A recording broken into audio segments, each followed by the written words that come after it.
கர்த்தருடைய பரிசுத்த நாமத்திற்கு மகிமை உண்டாகட்டும். இந்த அதிகாலை வேளையில் இந்த வந்திருக்கிற உங்கள் அத்தனை பேரையும், நேரலையில் இணைக்கிற அத்தனை பேரையும், நேரடியாய் வந்திருக்கிற அத்தனை பேரையும், வானத்தையும் பூமியும் படைத்த ஆண்டவராகிய இயேசுவின் நாமத்தில் அன்போடு நான் உங்களை வாழ்த்துகிறேன், வரவேற்கிறேன். அற்புத இயேசு ஊழியத்தின் சார்பாக உங்கள் அத்தனை பேருக்கும் நான் வாழ்த்துதலை பதிவு செய்து கொள்கிறேன். இந்த இரண்டாவது ஆராதனைக்காய் தேவனுடைய ஆவியானவர் உங்களோடு பகிர்ந்து கொள்ளும்படி திருவுளம் பற்றி உணர்த்தி நடத்தி கொண்டு வந்த தேவனுடைய வார்த்தை நீதிமொழிகளின் புஸ்தகம் 16வது அதிகாரம் 33வது வார்த்தையின் கடைசி வரி, கடைசி அந்த வரியை நாம் வாசிக்க போகிறோம். காரிய சித்தியோ கர்த்தரால் வரும். கைத்தட்டி தேவனுக்கு ஒரு நன்றி சொல்லுவோமா? இன்னைக்கு கர்த்தர் உங்களோடு ஒரு ப்ராப்பர்ட்டிக் வேர்டு, ஒரு தீர்க்கமான வார்த்தை, தெளிவான வார்த்தை, உங்கள் ஆவி மனிதனை உயிர்ப்பிக்கக்கூடிய வார்த்தை, உங்கள் குடும்பத்தை கட்டி எழுப்பக்கூடிய வார்த்தை, உங்களை உத்வேகப்படுத்தி அடுத்த கட்ட பரிமாற்றத்திற்குள்ளே உங்களை கொண்டு போகக்கூடிய ஒரு வார்த்தை, உங்களை திடப்படுத்தி பலப்படுத்தி ஸ்திரப்படுத்தி வலுவாதபடி நிலைநிறுத்தி தேவ திட்டத்தை உங்களை கொண்டு செய்ய வைக்கும்படியாக தேவன் கொடுத்திருக்கிற இந்த வார்த்தை சீட்டு போட்டாலும் காரியம் கர்த்தரால தான் வரும். அன்னைக்கு பார்த்தா அப்போஸ்தலர்களை ஒருத்தர் மிஸ் ஆயிட்டார். யார்? யூதாஸ் காரியோத்து ஒரு இடத்தை இழந்துட்டார். அப்போ அந்த இடத்துக்கு யாரை கொண்டு வர்றது? அப்போ 2 பேர் மேலே சீட்டு போட்டார்கள். சீட்டு போட்டு இந்த 2 பேரில் தேவரீர் தெரிந்து கொண்ட ஆளை காண்பீம் என்று சீட்டு போட்ட பார்க்கும் பொழுது அது ஒரு நபருடைய பெயரில் விழுந்தது. அவரை 12வது நபராக அவர்கள் தேர்ந்தெடுத்து கொண்டார்கள். அருமையான தம்பி தங்கச்சி, இன்னைக்கு நாம் நினைக்கிற மாதிரி கர்த்தர் கிரியை செய்கிறவர் கிடையாது. அவருடைய திட்டத்தின்படி கிரியை செய்கிறவர். அதனால தான் வேதம் சொல்லுது, உன்னுடைய நினைவுகள் என்னுடைய நினைவுகள் அல்ல, உன்னுடைய வழிகள் என்னுடைய வழிகளும் அல்ல. உன் நினைவும் உன் வழியும் கர்த்தருடைய நினைவும் வழியும் அல்ல. உன் நினைவு வேற, அவருடைய நினைவு வேற. உன்னுடைய வழி வேற, கர்த்தருடைய வழி வேற. அவர் சொல்றாரு, வானத்துக்கும் பூமிக்கும் எவ்வளவு வித்தியாசமா இருக்குதோ அவ்வளவு வித்தியாசமா என்னுடைய நினைவுகள் உன்னுடைய நினைவுகளை விட பெரியதாக இருக்கிறது. நம்ம எப்பயுமே கொஞ்சம் சின்னதை தான் நினைப்போம். ஏன்னா நம்முடைய மூளை சின்ன மூளை, அது லிக்யூட் மாதிரி சும்மா தண்ணி மாதிரி இருக்கும். இந்த சின்ன மூளையில் நம்ம எதை நினைச்சிட முடியும்? சின்ன காரியத்தை தான் நினைப்போம். ஆனால் அவரு சிருஷ்டிகர்த்தர், அவர் சிருஷ்டிகர், உருவாக்கினவர். இந்த இவ்வளவு பெரிய உலகத்தை வார்த்தையால் சிருஷ்டித்த கர்த்தர் அவர் எப்பயுமே எப்படிப்பட்டவர்னு வேதம் சொல்லுது, அவர் பெரியவராய் இருப்பார். கர்த்தருடைய மகத்துவம் கர்த்தத்துவம் அவர் தோளின் மேல் இருக்கும். அவர் பிறக்கும் பொழுதே சொல்லப்பட்டுச்சு, அவர் எப்படி இருப்பார்? பெரியவராய் இருப்பார். உலகத்தில் இருக்கிறவனை விட உனக்குள் இருக்கிறவர் பெரியவர். சாலமோனிலும் அவர் பெரியவர், யோனாவிலும் அவர் பெரியவர், தேவாலயத்திலும் அவர் பெரியவர். அப்ப அவர் நினைவு எப்படி இருக்கும்? பெரியதாக இருக்கும். அவர் எப்பயுமே சின்னதை நினைக்கவே மாட்டார். நம்ம நினைக்கிற மாதிரி ஒரு சின்ன காரியத்தை நினைக்கிறவர் இல்லை, ஒன்னை கொண்டு பெரிய காரியத்தை செய்ய நினைக்கிறார். அதனாலதான் நாத்தானை பார்த்து சொன்னாரு, இதிலும் பெரிதான காரியத்தை நீ காண்பாய். இப்ப பார்க்கிறத விட பெரிய காரியத்தை உன்னை கொண்டு நான் செய்ய போகிறேன்னு கர்த்தர் சொன்னார். சவுல் தாவீதை அழிக்க வந்தாரு, கொல்ல வந்தாரு, அவனை நிர்மூலமாக்க வந்தாரு. ஆனா அவர் சொன்னாரு, நீ ஆசீர்வதிக்கப்பட்டவன், பெரிய காரியத்தை செய்வ. அப்ப பக்கத்துல சொல்லுங்க, சிஸ்டர், நீங்க நினைக்கிறது ஒன்று, உங்களை குறித்து கர்த்தர் வைத்திருக்கிற திட்டமும் தீர்மானமும் ரொம்ப ரொம்ப ரொம்ப பெருசு. ஆடு மேய்த்தவனை தேவன் எப்படி நினைச்சாருன்னா அரசாளக்கூடியவனாய் நினைத்தார். சிறையில் இருக்கிறவனை பார்வோனுக்கு மன்னனாக மாற்றும்படி கர்த்தர் நினைத்தார். மீன் பிடிக்கிறவனை என்னவா அப்போஸ்தலனாக மாற்றும்படி கர்த்தர் நினைத்தார். அதுபோலதான் நம்முடைய வாழ்க்கையிலையும் இங்கே அசால்ட்டா நீங்க உட்கார்ந்து இருக்கிறீங்க, உங்களை குறித்து உங்களுக்கு தெரியல வரைபடம். பாருங்க, பேதுருக்கு இன்னொரு பேரு நாணல். அப்படின்னா வளைஞ்சும் தன்மை உடையவன், வளைஞ்சு வளைஞ்சு வளைஞ்சு நிக்கிறவன். சின்ன பிரச்சனைக்கு பாருங்க மறுதளிச்சிட்டான். இயேசுவை சத்தியமா தெரியாதுன்னு சொல்ற ஒரு தைரியமற்ற ஒருத்தன் தான் பேதுரு. ஒரு பெண்ணு 2 முறை 3 முறை கேட்ட உடனே சத்தியம் பண்ணி சபிச்சிட்டான், தெரியவே தெரியாதுன்னு. அந்த தன்மை தான் நாணல் தன்மை, வளையும் தன்மை, மறுதலிக்கும் தன்மை, ஒளிந்து கொள்ளும் தன்மை, தூங்கும் தன்மை, பின்வாங்கும் தன்மை. சொல்றான், நான் மீன் பிடிக்க போகிறேன், இதான் வளையும் தன்மை. ஆனா கர்த்தர் அவனை பார்த்து சொன்னாரு, நாணலா இருக்கிற ஒன்ன பாறையா நான் மாற்றுவேன். சொல்லிக்க, உன்னைய பார்த்து பேலையா இருக்கிற பேதையா இருக்கிற என்ன ஞானியா மாற்றுவாரு, கோலையா இருக்கிற என்ன தைரியசாலியா மாற்றுவாரு, தரித்திரனாய் இருக்கிற என்ன ஐஸ்வர்யவானாய் மாற்றுவார். ஞானிகளை வெட்கப்படுத்தும்படி உலகத்தில் பேதைகளை கர்த்தர் தெரிந்து கொண்டாராம், பைத்தியங்களை கர்த்தர் தெரிந்து கொண்டாராம். பலம் உள்ளவைகளை வெட்கப்படுத்தும்படி உலகத்தில் பலவீனமானவர்களை கர்த்தர் தெரிந்து கொண்டாராம். உள்ளவைகளை எல்லாம் அவமாக்கும்படி இல்லாதவைகளை கர்த்தர் தெரிந்து கொண்டாராம். உங்க தெரிந்து கொள்ளுதல் பாருங்க எப்படி இருக்குன்னு. கர்த்தர் எப்படி உங்களை தெரிந்து கொண்டார்? உங்களை கொண்டு பெரிய காரியங்களை செய்ய கர்த்தர் தெரிந்து கொண்டிருக்கிறார். அப்போ அதனால தான் வேதம் சொல்லுது, காரியம் கர்த்தரால தான் வரும், நம்மளால ஒண்ணுமே செய்ய முடியாது. குதிரையினால் ஜெயம் கிடையாது, சீட்டுனால ஜெயம் கிடையாது, பணத்தினால ஜெயம் கிடையாது, படையினால ஜெயம் கிடையாது, வீரர்களால ஜெயம் கிடையாது, அல்லது நமக்கு இருக்கக்கூடிய புஜபலத்தினால் ஜெயம் கிடையாது. எரேமியாவில் எழுதுறார், மாம்சத்தை தன் புயபலமாக்கி கொண்டு கர்த்தரை விட்டு விலகுகிறவன் சபிக்கப்பட்டவன், கர்த்தரையே தன் நம்பிக்கையாய் கொண்டிருக்கிற மனுஷன் பாக்கியவான் என்று வேதம் சொல்லுது. கர்த்தர் மேல தன் நம்பிக்கையை வைத்து விடு, அவர் உன்னை ஆதரிப்பார். அப்ப இன்றைக்கு மத்தியான வேளையில தேவன் உன்னோடு லைவா பேசுறாரு, முகமுகமா பேசுறாரு. நான் உனக்கு பயங்கரமான பராக்கிரமசாலியாய் நிற்பேன், நான் உனக்காக யாவையும் செய்து முடிப்பேன். தாவீது சொன்னார் இல்லையா, கர்த்தர் எனக்காக யாவையும் செய்து முடிப்பார். யோபு சொல்றாரு, தேவரீர் சகலத்தையும் செய்ய வல்லவர், நீர் செய்ய நினைத்தது தடைபடாது என்பதை இப்பொழுது நான் அறிந்திருக்கிறேன். அப்ப யோபுவுக்கு 42ஆம் அதிகாரத்துல வந்து தெரியுது, சகலத்தையும் செய்ய கர்த்தர் வல்லவர் என்பதை.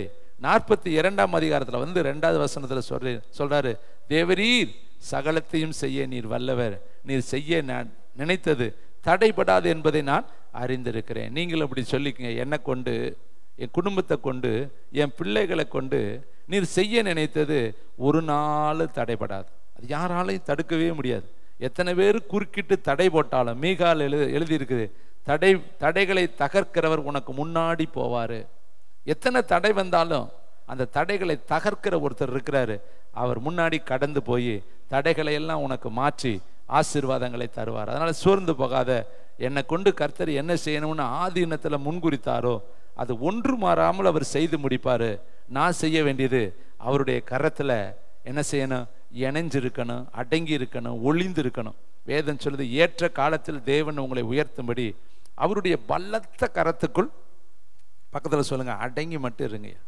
நீ அடங்கிட்டேன்னா போதும், அவர் உன்னை பயன்படுத்த ஆரம்பிச்சிருவார். நமக்குள்ள அடக்கம் இல்லாததுனால தான், ஒடுக்கம் இல்லாததுனால தான், கீழ்ப்படிதல் இல்லாததுனால தான் அவரால் நம்மளை பயன்படுத்த முடியலை. நீங்கள் அடங்கி உட்காந்துட்டீங்கன்னு வச்சுங்களே, கர்த்தர் பார்ப்பாரு, சரி பிள்ளை அடங்கிருச்சு, இன்னும் சொன்ன பேச்சு கேட்கும்னு தெரிஞ்சுட்டா கிரியை செய்ய ஆரம்பிச்சிருவார். ஆபிரகாம் கிட்ட கர்த்தர் சொன்னார், உத்தமனா இருக்க மாட்டியா? அப்படி ஒரு கேள்வி கேட்கிறார். 17ஆம் அதிகாரம் ஆதியாகமம் 17 வந்து ஒரு கேள்வி கொஸ்டின் பண்றார். நீ எனக்கு முன்னாடி உத்தமனா இருக்க மாட்டியா அப்படின்னா என்ன அர்த்தம்? நீ அங்கேயும் இங்கேயும் பார்த்துக்கிட்டு அலையிறியே. 15ஆம் அதிகாரத்துல தான் நான் வானத்து நட்சத்திரங்களை போல தருவேன்னு சொன்னனே, நீ 16ஆம் அதிகாரத்துல வந்து ஆகார் பின்னாடி போக ஆரம்பிச்சிட்டியே, சாரால் வார்த்தைக்கு கீழ்ப்படிய ஆரம்பிச்சிட்டியே, ஆகாருடைய முகம் உனக்கு பெருசா தெரிய ஆரம்பிச்சிருச்சே, சாராளுடைய வார்த்தை உனக்கு பெருசா தெரிய ஆரம்பிச்சிருச்சே. 15ஆம் அதிகாரத்துல நான் சொன்ன சத்தியம் என்ன ஆச்சு என்று 17ஆம் அதிகாரத்துல வந்து கேள்வி கேட்கிறாரு. உத்தமனா இருக்க நீ மாட்டியா? இதை கேட்கிற தம்பி, தங்கச்சி, தாய, தகப்பனே, இன்னைக்கு ஆண்டவர் உன் கூட தெளிவா பேசுறாரு. காரியம் உன்னால் அல்ல, குதிரையினால் ஜெயம் அல்ல, பணத்தினால் ஜெயம் அல்ல, பராக்கிரமத்தினால் ஜெயம் அல்ல, படையினால் ஜெயம் அல்ல, காரிய சித்தியோ கர்த்தரால் வரும். ஒரு சில வசனங்களை உங்களுக்கு முன்வைக்க விரும்புகிறேன். நீதிமொழிகள் 21:31 அந்த வசனத்தை படிக்கணும், நான் சொன்னாலும் நீங்க படிக்கணும். 21:31 வாசிக்கலாமா?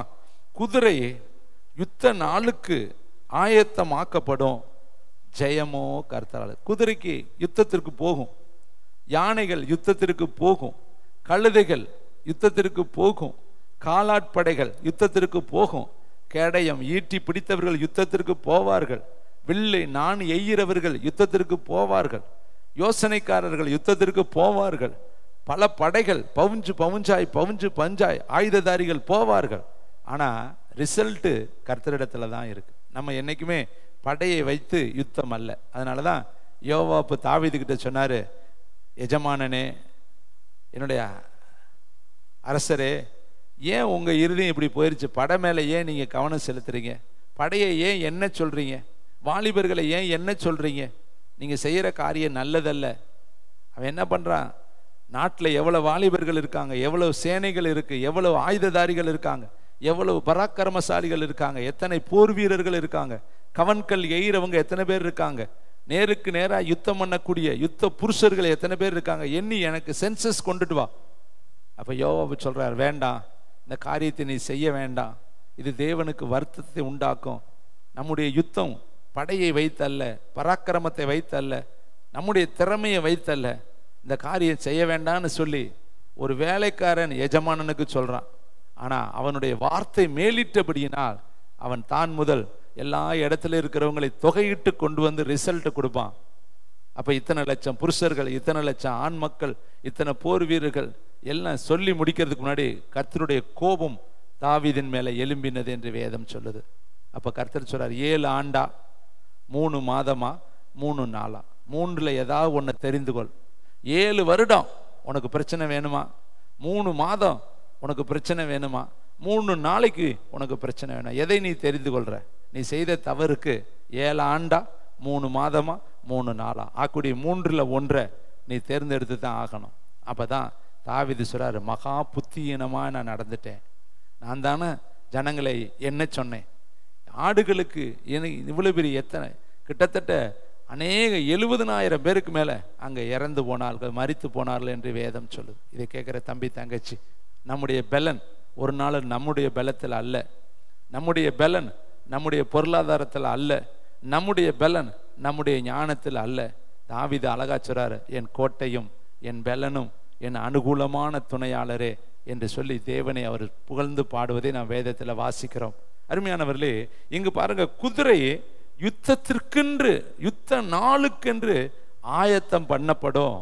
ஆனா ஜெயம் குதிரையினால் அல்ல, குதிரையில் உட்கார்ந்து இருக்கிற வீரர்களால் அல்ல, அந்த குதிரையின் மேல உட்கார்ந்து இருக்கிற வீரர்கள் வைத்திருக்கிற கேடயத்தினால் அல்ல, அல்ல ஆயுதங்களை பயன்படுத்துவதனால் அல்ல, அல்லது படையினுடைய எண்ணிக்கையினால் அல்ல. ஆசா கிட்டத்தட்ட 3 லட்சம் பிளஸ் 2,80,000 பேர் அவன்கிட்ட இருந்தது. 5,80,000 பேர் இருக்கிறாங்க. ஆனா எதிர் வரக்கூடிய படையில 10 லட்சத்திற்கு அதிகமானவர்கள். இப்ப 10 லட்சம் பேரை 5,80,000 வச்சு எப்படி ஜெயிக்கிறது? ஒரு படை 3 லட்சம், இன்னொரு படை 2,80,000 பேர் இருக்கு. இதை பார்த்தோம்னா பாதிக்கு பாதி அங்க கூட இருக்கு. இப்ப இந்த ஆசா ராஜா என்ன பண்ணனாரு, ரொம்ப ஞானமுள்ள ராஜா, கர்த்தரிடத்துல போய் தஞ்சம் புகுந்து கொள்றார். கர்த்தரிடத்துல போய் தன்னை அர்ப்பணிக்கிறார். எப்படி அர்ப்பணிக்கிறாரு? பலமுள்ளவனுக்காயிலும் பலனற்றவனுக்காயிலும் உதவி செய்கிறது உமக்கு லேசான காரியம், எங்கள் கண்கள் உமையே பார்க்கிறது என்று சொல்லி தேவனிடத்துல தஞ்சம் புகுந்து அடைக்கலம் புகுந்து கர்த்தரிடத்துல போய் சமூகத்துல விழுந்து தேவனை கனப்படுத்தி உயர்த்தி மேன்மைப்படுத்தி அவருடைய ஒத்தாசையை அவன் நாடி அவருடைய பாதத்துல விழுந்துடுறான். அப்ப கர்த்தர் ஆசாவுக்கு பெரிய வெற்றி கொடுத்தார். கைத்தட்டி கர்த்தருக்கு நன்றி சொல்லுங்க. நீங்களும் உங்க பலத்துக்கு மிஞ்சின காரியம், உங்க தகுதிக்கு மிஞ்சின காரியம், உங்கள் யோசனைக்கு மிஞ்சின காரியம், உங்களால முடியாத ஒரு காரியத்துல நீங்க கர்த்தரிடத்துல தஞ்சம் புகுந்தரணும். அவரிடத்துல போய் தஞ்சம் அடைஞ்சு அவருடைய பாதத்துல விழுந்து, ஏசப்பா இந்த இடத்துல நீங்க தான் எனக்கு உதவி செய்யணும், நீங்க தான் எனக்கு பக்கத்துணையாய் பாதுகாவலராய் அரணாளராய் கோட்டையாய் மதிலாய் என்னை ஆபத்துக்கு காக்கக்கூடிய நல்ல அனுகூலமான துணையாளராய் நீங்க வாங்கன்னா நிச்சயமாய் கர்த்தர் ஆபத்து காலத்துல கூப்பிடுகிற நமக்கு அவர் உதவி செய்கிற தேவனா இருக்கிறார். கூப்பிடுகிற யாவருக்கும் அவர் உதவி செய்கிறவர். அப்ப இங்க வேதம் சொல்லுது பாருங்க, குதிரை யுத்தத்திற்கு ஆயத்தமாக்கப்படும். பக்கத்துல எழுதியிருக்காரு, ஜெயமோ கர்த்தரால் வரும். அப்ப எத்தனை லட்சம் படம் இருந்தாலும் ஜெயம் வராதுங்க, கர்த்தர் இருந்தா தான் ஜெயம் வரும். கைத்தட்டி கர்த்தருக்கு நன்றி சொல்லுங்க. கோலியாத்துக்கு பின்னாடி ஒரு பெரும் கூட்டம் இருக்குதுங்க. கோலியாத்து படை பெரிய படை. அந்த பெலிஸ்தியர்கள் கோலியாத்தை நம்பி நிற்கிறான். அவன் உருவ தோற்றம் பார்த்தா அவ்வளவு பெரிய தோற்றம். அவன் சிறு வயது முதல் யுத்த வீரன், சிறு வயது முதல் யுத்த கலைகள் தெரிந்தவன், சிறு வயது முதல் அவனுக்கு வில்லை எப்படி எய்யணும், அம்பை எப்படி எய்யணும், கேட்டயத்தை எப்படி பிடிக்கணும், ஈட்டியை எப்படி பிடிக்கணும், பட்டயத்தை எப்படி பிடிக்கணும், எப்படி ஒரு எதிரியை நம்ம தாக்கணுங்கிறத அந்த அணுகுமுறையெல்லாம் அவனுக்கு நல்ல டெக்னிக்கெல்லாம் தெரியும். ஏன்னா அவன் யுத்த வீரன், காரிய சமர்த்தன், அப்படிப்பட்ட ஒரு மனுஷன் அவன். ஆனா அவனுக்கு முன்னாடி நிற்கிற தாவீதோ இதுவரையும் அவன் யுத்தத்துக்கே போனது கிடையாது. இதுவரையும் எந்த மனுஷ யுத்தத்துக்கு அவன் போனது கிடையாது. அவன் செஞ்ச வேலை ஒன்னே ஒன்று, ஆடு மேய்ச்சான். அந்த ஆட்டை சிங்கம் கொல்ல வந்துச்சு, அந்த சிங்கத்தோட சண்டை போட்டு சிங்கத்தை கொன்றான்.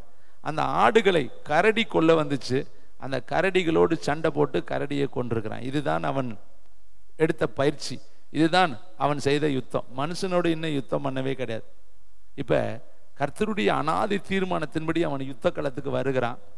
அங்க சவுல் ராஜா தன்னுடைய ஆயுதங்களை எல்லாம் கொடுக்கிறார். தலைக்கவசத்தை கொடுக்கிறாரு, கை கவசத்தை கொடுக்கிறாரு, மார்பு கவசத்தை கொடுக்கிறாரு, இன்னும் தன்னுடைய உடம்புல இருக்கிற எல்லா கவசங்களையும் கொடுக்கிறார். அவன் சொல்றான், இந்த அப்பியாசங்கள்லாம் எனக்கு கிடையாது, இதை போட்டுக்கொள்ற அளவுக்கு என்னுடைய உடம்பு இல்லை, கையில பலன் இல்லை, சில அந்த ஆயுதங்களை நம்மளால தாங்க முடியாது. இப்போ பாருங்க, நமக்கு எவ்வளவு வெயிட்டு தூக்க முடியுமோ அவ்வளவுதான் வெயிட்டு தூக்க முடியும்.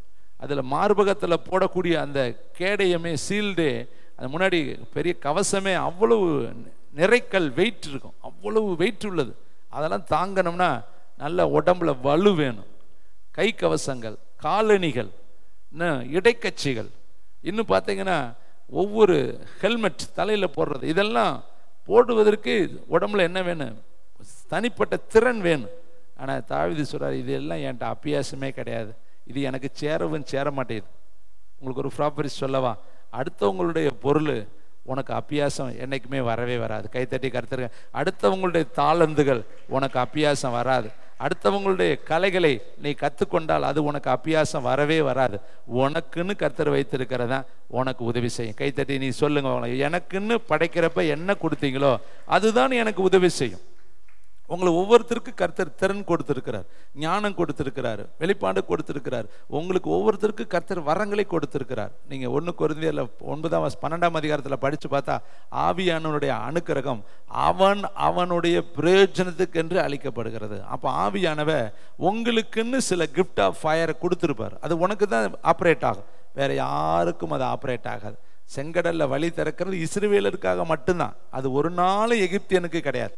அப்போ உனக்கு கர்த்தர் கொடுத்த கிஃப்ட் வேற ஆளுக்கு கிடையாது. ஒவ்வொருத்தருக்கும் ஒவ்வொரு விதமான கிஃப்ட் இருக்கும். அந்த கிஃப்டை நீ பயன்படுத்து. அதை விட்டுட்டு அடுத்தவங்களுடைய தாளந்துகளை, அடுத்தவங்களுடைய வரங்களை, அடுத்தவங்களுக்கு கர்த்தர் கொடுத்ததை நமக்கு எடுத்துக்கலான்னா அது பயன்படாது. அந்த அபியாசம் உனக்கு வராது தேவனுடைய பிள்ளைகளே. அதனாலதான் அடுத்தவங்களை காப்பி அடிக்கக்கூடாது. ஊழியத்தில் அவங்க செய்கிற மாதிரி நம்ம செய்யறது, அவங்க மாதிரி பேசுறது, அவங்க மாதிரி நடிக்கிறது, அவங்க மாதிரி பாடல் பாடுவது, அவங்க மாதிரி வொர்ஷிப் எடுப்பது, அவங்க மாதிரி பிரசங்கிப்பது, அவங்க மாதிரி ஜெபிக்கிறது, அவங்க மாதிரி ஊழியம் செய்வது இல்லை. தேவனுடைய பிள்ளைகளே, அந்த பாதை உன்னுடைய பாதை அல்ல. உனக்குன்னு கர்த்தர் ஒரு தனி காரியத்தை வைத்திருப்பாரு. அந்த காரியத்தில் நீ முன்னேறி போய் பாருவே, உன் ஊழியத்தில், உன் குடும்பத்தில், உன் வாழ்க்கையில் ஒரு பெரிய ஜெயத்தை நீ பார்க்க முடியும். கைத்தட்டி கர்த்தருக்கு நன்றி சொல்லுங்க. இங்க வேதம் சொல்லுது, ஜெயமோ ஜெயமோ கர்த்தரால் வரும். இப்போ முன்னாடி போய் நிற்கிறான் பயங்கரமான கோலியாத்து, ஆயுதங்கள் அணிந்திருக்கிற கோலியாத்து, பெரிய பட்டயத்தை வைத்திருக்கிற கோலியாத்து, பல ஆண்டுகளாக யுத்தம் செய்யக்கூடிய கோலியாத்து, எல்லா திறன்களும் உள்ள ஒரு கோலியாத்து. அவனுக்கு எப்படி எதிரியை தாக்கணும்னு ஆயுதங்கள் இதை பயன்படுத்தக்கூடிய டெக்னிக்கல் தெரிந்த கோலியாத்து. ஆனா ஒண்ணுமே தெரியாத தாவீது. இந்த தாவீதோட யார் இருந்தா? கர்த்தர் இருந்தார். அவ்வளவுதான் ரகசியம். கைத்தட்டுங்க. உங்களோடு கர்த்தர் இருந்தாருன்னா நீங்க கோலியாத்துகளை வீழ்த்த முடியும், பெரிய பெரிய பராக்கிரமசாலிகளை வீழ்த்த முடியும், பெரிய பெரிய அப்பியாசம் உள்ளவர்களை தரை மட்டும் தள்ள உங்களால முடியும். காரணம், உலகத்தில் இருக்கிறவனை விட, சொல்லுங்க தலையில கை வச்சு, எனக்குள் இருக்கிறவர் பெரியவர். உலகத்தில் இருக்கிற மனுஷனை விட எனக்குள் இருக்கிறவர் உன்னதமானவர், உயிர் உள்ளவர், ஜீவன் உள்ளவர். அவர் எனக்கு ஆலோசனை சொல்கிறவர், அவர் எனக்கு பக்குதுணை, எனக்கு பாதுகாவலர், சமயத்துக்கு ஏற்ற சகாயர், எனக்கு எந்த நேரத்தில் என்ன சொல்லி தரணும்னு அவர் எனக்கு அறிந்தவர்.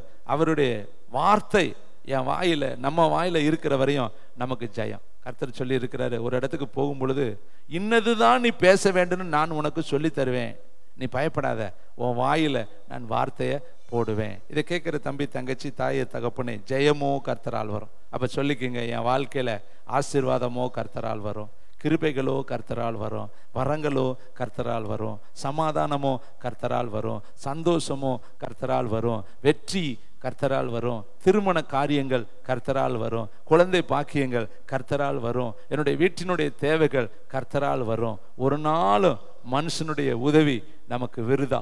மனுஷனுடைய உதவியை நம்பாதீங்க. ஆபத்து காலத்துல மனுஷனுடைய உதவி விருதா என்று எழுதியிருக்கு. எந்த காலத்திலும் நமக்கு உதவி செய்ய ஏசப்பா ரெடியா இருக்கிறார். கைத்தட்டி அவருக்கு நன்றி சொல்லுங்க. அடுத்து பாருங்க, வேதம் சொல்லுது, சங்கீதம் 127:4 வாசிக்கலாமா எல்லாரும்? சங்கீதம் 127:4. எல்லாருக்கும் இந்த வசனம் கட்டாயம் தெரிந்திருக்கிற வசனத்தை தான் நான் உங்களுக்கு வாசித்து காண்பிக்கிறேன். நீங்களும் அதை வாசித்து அதில் இருக்கிற சத்தியத்தை தெரிந்து கொள்வோம். Thank you Lord. வாழ வயதின் 127 தேங்க்யூ ஜீசஸ். 4வது வசனம் வாசிக்கலாமா? 3வது வசனத்திலிருந்து வாசிக்கலாம். இதோ பிள்ளைகள் கர்த்தரால் வரும் சுதந்திரம். முதல்ல இந்த பிள்ளைகள் இருக்கு, நம்ம வீட்டில் இருக்கிற பிள்ளைகள் யார் கொடுத்தது? நம்ம பேசுறப்ப சொல்லுவோம், வந்து பிறந்திருக்கு பார், வந்து வாச்சிருக்குது பார், அப்படி சொல்றோம். இது எவ்வளவு பெரிய மிஸ்டேக் நம்ம செய்யறோம். இது எல்லாம் யார் கொடுத்தது? கர்த்தர் கொடுத்தது. பக்கத்துல சொல்லுங்க, தேவன் கொடுத்தத சாபமா நினைக்காத, வருத்தமா நினைக்காத, துக்கமா நினைக்காத, ஆகாததா நினைக்காத. மனைவி கண்டடைகிறவன் நன்மையை கண்டடைகிறான். பிள்ளைகள் கர்த்தரால் வரும் சுதந்திரம். எப்படி ஒவ்வொரு கோத்திரத்துக்கு கர்த்தர் சுதந்திரம் கொடுத்தாரோ அதுபோல பிள்ளைகளை கர்த்தர் தான் கொடுத்திருக்கிறார். அவன் இன்ன பேர் உள்ளவன், இன்ன நிறம் உள்ளவன், இன்ன முக கலை உள்ளவன், எல்லாமே கர்த்தர் தான் அவர் முன்குறிக்கிறார். நாம முன்குறிக்கல. நீயா ஒரு பிள்ளையை வயிற்றுக்குள்ள வச்சுக்க முடியாது. ஏனென்றால் அதுக்கு பின்னாடி வசனம் இருக்கு, நான் காண்பிக்கிறேன். நீங்களாக பிள்ளைகளை பெற்றுக்க முடியாது. நம்ம நினைக்கிற மாதிரி பிள்ளைகளை நாம் நினைச்சா பெற்றுக்கொள்வதும் நினைச்சா விட்டுறதும் நம்மகிட்ட கிடையாது. தேவன் கொடுத்தா தான் அதை நம்ம செய்ய முடியும். அப்ப இங்க கர்த்தர் சொல்றார், பிள்ளைகள் கர்த்தரால் வரும் சுதந்திரம். அங்க ஜெயமோ கர்த்தரால் வரும். பக்கத்துல சொல்லுங்க, பிள்ளைகளோ கர்த்தரால் வரும். கணவன்மார்களோ கர்த்தரால் வருவார்கள், மனைவிமார்களோ கர்த்தரால் வரும், வீடோ கர்த்தரால் வரும், சமாதானமோ கர்த்தரால் வரும், சந்தோஷமோ கர்த்தரால் வரும், முக கலையோ கர்த்தரால் வரும். உங்களுடைய உடம்புல இருக்கிற கூந்தல் கூட, முகத்துல பின்னாடி இருக்கிற கூந்தல் கூட கர்த்தரால தான் உங்களுக்கு வரும். நீங்களாக உருவாக்கி கொள்ள முடியாது. கருப்பாக்கவும் சிகப்பாக்கவும் முடியவே முடியாது. இப்போ வந்து கருப்பா இருக்கிறத வெள்ளையா இருக்கிறத கருப்பா ஆக்குறாங்க. எவ்வளவு நாளைக்கு? அவங்களே கேட்டு பார்த்தா சொல்லுவாங்க, 1 மாசத்துக்கு நிக்குது சார், 1 மாசத்துல திருப்பி பழைய நிலைமைக்கே போயிடுது. வாரம் நாங்களும் தான் அடிச்சு பார்க்குறோம், அடிச்சு தான் அனுப்புகிறேன். அடுத்த வாரம் முளைச்சி வர்றதெல்லாம் வெள்ளையாக தான் வருது. கடைக்காரங்க முடியாது. ஒன்றையும் கருப்பாகவும் சிவப்பாகவும் நீ வேணா மேஜிக் பண்ணலாம், ஆனால் அதை நிலையாக உன்னால் மாற்ற முடியாது. நடிப்புக்கு அந்த மாதிரி மாற்றிக்கலாமே ஒழிய அது ஒரிஜினல் ஆகாது தேவனுடைய பிள்ளைகளே. அப்போ சகலமும் கர்த்தரால் தான் வரும். இங்கே வேதம் சொல்லுது, பிள்ளைகள் கர்த்தரால் வரும். சொல்லுங்க, சுதந்திரம், உனக்கு ஆசீர்வாதம். நம்ம இன்னைக்கு எல்லா பிள்ளைகளை எப்படி பார்க்குறோம்? நிறைய பேர் நம்ம பிள்ளைகளை தவறா பார்க்குறோம். சாபமாக வந்து எனக்கு பிறந்திருக்கு, சனியனா வந்து இப்படி பிறந்திருக்கு, விளங்காததா இப்படி பிறந்திருக்கு, கூமுட்டையா இப்படி வந்து இருக்கு, இப்படி சொல்றாங்க. நிறைய பெற்றோர் பிள்ளைகளை என்ன செய்றாங்க? அபாத்திரமானவன்களாய் பார்க்குறாங்க. பேசும் பொழுதே சொல்லுவாங்க, நீ போய் எனக்கு பிறந்திருக்கேன், என் வயிற்றுல வந்து நீ வாச்சிருக்கிறே, நீ என் வயிற்றுல வந்து பிறந்திருக்கிறே, உன்னை நான் என்ன பண்ணுறது? கொடுத்தவருக்கு தெரியும் அந்த பிள்ளையை என்ன செய்யணும். அதனால பிள்ளைகளை யாருமே சாப வார்த்தைகளை சொல்லாதே. பாருங்க, வேதம் சொல்லுகிறது, அவளுக்கு என்ன சொல்ற, துக்கம்னு பேர் வைத்தாள். அழகாய் பிறந்திருக்கிறவனுக்கு அவங்க அம்மா என்ன பேர் வச்சாலாம்? துக்கம். யாபேஸ், துக்கம். அவன் பார்க்குறேன், ஏம்மா எனக்கு பேர் துக்கம்னு நான் வைக்கிறேன். அங்கே பாருங்க, ஏலியோடைய மருமக துக்கத்தோடு ஒரு பிள்ளையை பெற்று அந்த பிள்ளை பிறக்கிறப்ப சொல்றா, இக்கப்போத்தே அப்படிங்கிறா. அப்படின்னா மகிமை தேவனுடைய ஆலயத்தை விட்டு போயிருச்சே, மகிமை போயிருச்சே. இக்கப்போத் அப்படின்னா மகிமை போயிருச்சே. உலகத்தில் நிறைய பேர் வச்சிருப்பாங்க. வியாகுலம், இருள், நிறைய பேர் வச்சிருக்கிறாங்க. அந்த பேரெல்லாம் நான் பதிவு செய்ய விரும்பல, ஏன்னா நான் இதில் லைவ்ல இருக்கிறேன். வியாகுலம்னா என்னது? துக்கம், வேதனை. கூப்பிடும் பொழுதே துக்கம்னு கூப்பிடுறதா? யோசித்து பாருங்க. பெயருக்கு ஏற்றபடி தானே நம்ம வாழ்க்கை இருக்கு. யாக்கோப்பு பேரை ஏன் ஆண்டவர் மாத்தினார்? யாக்கோப்புனா ஏமாற்றுக்காரன், எத்தன், ஏமாத்துக்காரன்னு பேர். அதனாலதான் ஆண்டவர், நீ ஏமாத்துக்காரனா இருக்க வேணாப்பா, உன் பேரை நான் மாத்துறேன்னு சொல்லி அவனுக்கு என்ன சொன்னார்? இஸ்ரவேல் அப்படின்னா தேவ பிரபுன்னு அர்த்தம். அவனை எப்படி மாத்துறாரு? துக்கமா இருக்கிறவனை, ஏமாத்துக்காரனா இருக்கிறவனை பிரபுவாய் கர்த்தர் மாற்றினார். கைத்தட்டி கர்த்தர் உங்களையும் மாற்றுவார். சாராய் அப்படி இருந்தவளை சாராள்னு மாத்தினார். ஒரு எழுத்து தான் மாத்தினார். ஆனா அது மீனிங் என்ன தெரியுமா? ஜாதிகளுக்கு தாய். ஆபிராம்னு இருந்துச்சு, கர்த்தர் அதை மாத்தி ஆபிரகாம்னு மாத்தினார். வேதத்துல நிறைய பேரை கர்த்தர், சவுல பவுலாய் கர்த்தர் மாற்றினார். வேதத்துல அப்படியே சொல்லிக்கிட்டே போனா நிறைய பேருடைய வாழ்க்கை பெயர் மாற்றப்பட்டுச்சு. ஏன்னா அந்த பெயர்ல தான் அந்த குணமே அடங்கி இருக்குது, அந்த சுவாபமே அடங்கி இருக்கு. அப்ப உங்களுக்கும் கர்த்தர் வித்தியாசமான ஒரு காரியத்தை செய்ய இன்னைக்கு பிள்ளைகளை கொடுத்திருக்கிறார். சொல்லுங்க, என் பிள்ளைகள் எனக்கு கர்த்தரால் கொடுக்கப்பட்டிருக்கிற நீங்க தான் சொல்லணும். சொல்லுங்க, சுதந்திரம் அதுதான் எனக்கு எல்லை, அதுதான் எனக்கு ஆசீர்வாதம். அந்த பிள்ளைகளை கொண்டு கர்த்தர் ஆசீர்வதிப்பார். அந்த பிள்ளைகளை சுதந்திரவான்களாய் கர்த்தர் வைத்திருப்பார். பாருங்க, போய் போவாஸ்கிட்ட போய் ரூத்து சொல்றா, நீ தான் என் சுதந்திரவாளி, நீ உன் போர்வையை என் மேல விரி, நீ தான் என்னை அடுத்த சுதந்திரத்தில் ஏற்படுத்தி கொள்ளும்படியாக தெரிந்து கொள்ளப்பட்டிருக்கிற புருஷன், உன் போர்வையை என் மேல விரின்னு சுதந்திரவாளி என்கிற பெயரை சொல்றா. அப்ப பிள்ளைகள் உங்களுக்கு யாரு? சுதந்திரம். சொல்லுங்க, எங்களுக்கு கர்த்தர் கொடுத்த சுதந்திரம் 2. சுதந்திரம்னா அது எனக்கு தேவன் கொடுத்த 2. 3னா 3. எனக்கு எத்தனை சுதந்திரம் கொடுத்திருக்கிறார் பார். எவ்வளவு பிள்ளைகள். தனிமையா வந்த எனக்கு காலை ஆராதனை நிரம்பி அப்படியே ஃபுல் கூட்டம். நான் நினைச்சேன் நம்ம சபை தானா இல்லை எங்கிட்ட நிரம்பி வேற பக்கம் வந்துட்டாங்களா. மக்கள் வந்துக்கிட்டே இருக்கிறாங்க. ஆண்டவர் நிரப்புறாரு. ஏன் இதை உங்களுக்கு சொல்ல வரேன்னா, இறுதியும் அதிசயப்பட்டு பூரிக்கும் கடற்கரையின் திரள் கூட்ட ஜனம் உன் வசம் திரும்பும்னு சொல்லி கடந்த 3 ஆண்டுகளாய் கர்த்தர் பேசிக்கிட்டே இருக்கிறார். அந்த வார்த்தைகள் எல்லாம் இனி வருகிற காலத்துல இப்பொழுதே நிறைவேற்ற ஆரம்பிச்சிட்டார். கைத்தட்டி கர்த்தருக்கு. இன்னும் கூட்டம் வரும் பாருங்களேன். இந்த இடம் நிரம்பி ஓவர்ஃபுல் ஆகி வெளியே நிற்கிற காலம்லாம் இருக்கு. ஆனா அதுக்கு நம்ம விலை கொடுக்கணும், அர்ப்பணிக்கணும், ஜெபம் பண்ணணும், தாகத்தோடு காத்திருக்கணும். தனிமையானவளை வீடு வாசல் உழவளாய் கர்த்தர் மாற்றுவார். ஒண்டியா வந்த யாக்கோப்பு 12 பையங்களையும் 1 மகளையும் பெற்று 13 பிள்ளைகளுக்கு தகப்பனாய் கர்த்தர் மாற்றினார். கைத்தட்டி கூச்ச பார்வை உள்ளவளுக்கு 6 புத்திரர்களை கர்த்தர் கொடுத்தார். கைத்தட்டி கர்த்தர். கூச்ச பார்வை உள்ள ஒருத்தர் கூட அவனை கட்டிக்க ரெடியா இல்லை, ஆனா அவளுக்கு அழகாய் 6 வாரிசுகள் ஆண்டவர் கொடுத்து தீனாலை கர்த்தர் கொடுத்து அவளை கனப்படுத்தினார். கைத்தட்டி கர்த்தருக்கு நன்றி சொல்லுங்க. அந்த சுதந்திரம் அவளுக்கு 6 சுதந்திரத்தை கர்த்தர் கொடுத்தார். உங்களுக்கும் கொடுப்பார். உங்களுடைய வாழ்க்கையில மகிமையான காரியத்தை கர்த்தர் காண பண்ணுவார். சொல்லுங்க, ஜெயமோ கர்த்தரால் வரும். குதிரையானால ஜெயம் கிடையாது, உங்க படிப்பினால ஜெயம் கிடையாது, உங்களுடைய பணத்தினால ஜெயம் கிடையாது, உங்க அறிவினால ஜெயம் கிடையாது, உங்களுக்கு இருக்கிற பக்கதுணையினால ஜெயம் கிடையாது. ஒருவேளை சப்போர்ட்டிங் நபர் நிறைய இருக்கலாம். நான் கூப்பிட்டா அவர் வருவார், இவர் வருவார், ஆனா ஒருத்தர் கூட வரமாட்டாங்க. நம்ம கூப்பிட்டா ஒரே ஒருத்தர் எரேமியா 33:3 படி வருவாரு. ஆபத்து காலத்துல என்னை நோக்கி கூப்பிடு, நான் உனக்கு மறுபுத்தரவு கொடுத்து நீ அறியாததும் எட்டாதுமான பெரிய காரியத்தை உனக்கு நான் அறிவிப்பேன். ஆபத்துல வரக்கூடிய ஒரே ஒருத்தர் கர்த்தராகிய இயேசு கிறிஸ்து. கைத்தட்டி கர்த்தருக்கு நன்றி சொல்லுவோமா? அடுத்து என்ன வருமா? வாசிக்க சங்கீதம் 37:39 வாசிக்கலாமா? சங்கீதம் 37:39.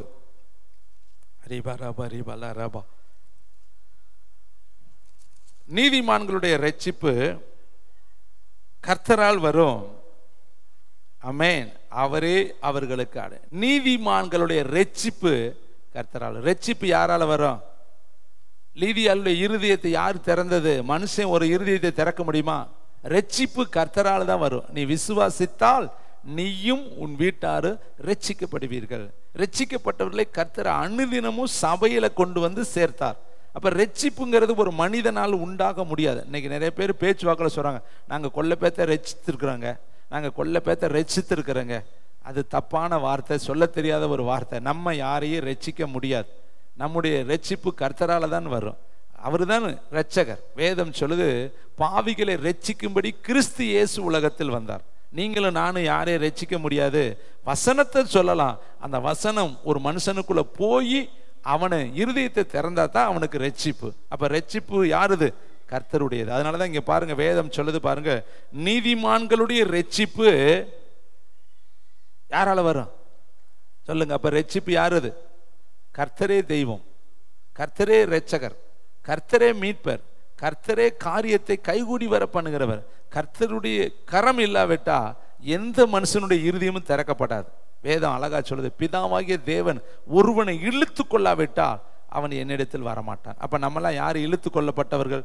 பிதா நம்மளை இழுத்து கொண்டார். கை தட்டுங்க. அதனாலதான் நம்ம இங்க உட்கார்ந்து இருக்கிறோம். இல்லாட்டி இந்த வசனத்தை கேட்போமா? இந்த வசனம் கிடைக்காத பஞ்சகாலம் ஏற்கனவே இருந்துச்சு, இப்பயும் இருக்குது. நிறைய இடத்துல வசனம் இல்லை. பக்கத்து ஊர்ல போய் பாருங்க, எங்க பிரசங்கம் பண்றாங்க? இந்த பக்கத்துல எத்தனை ஊர் இருக்குது? யாராவது இப்படி சபையில உட்காந்து பிரசங்கிக்கிறாங்களா?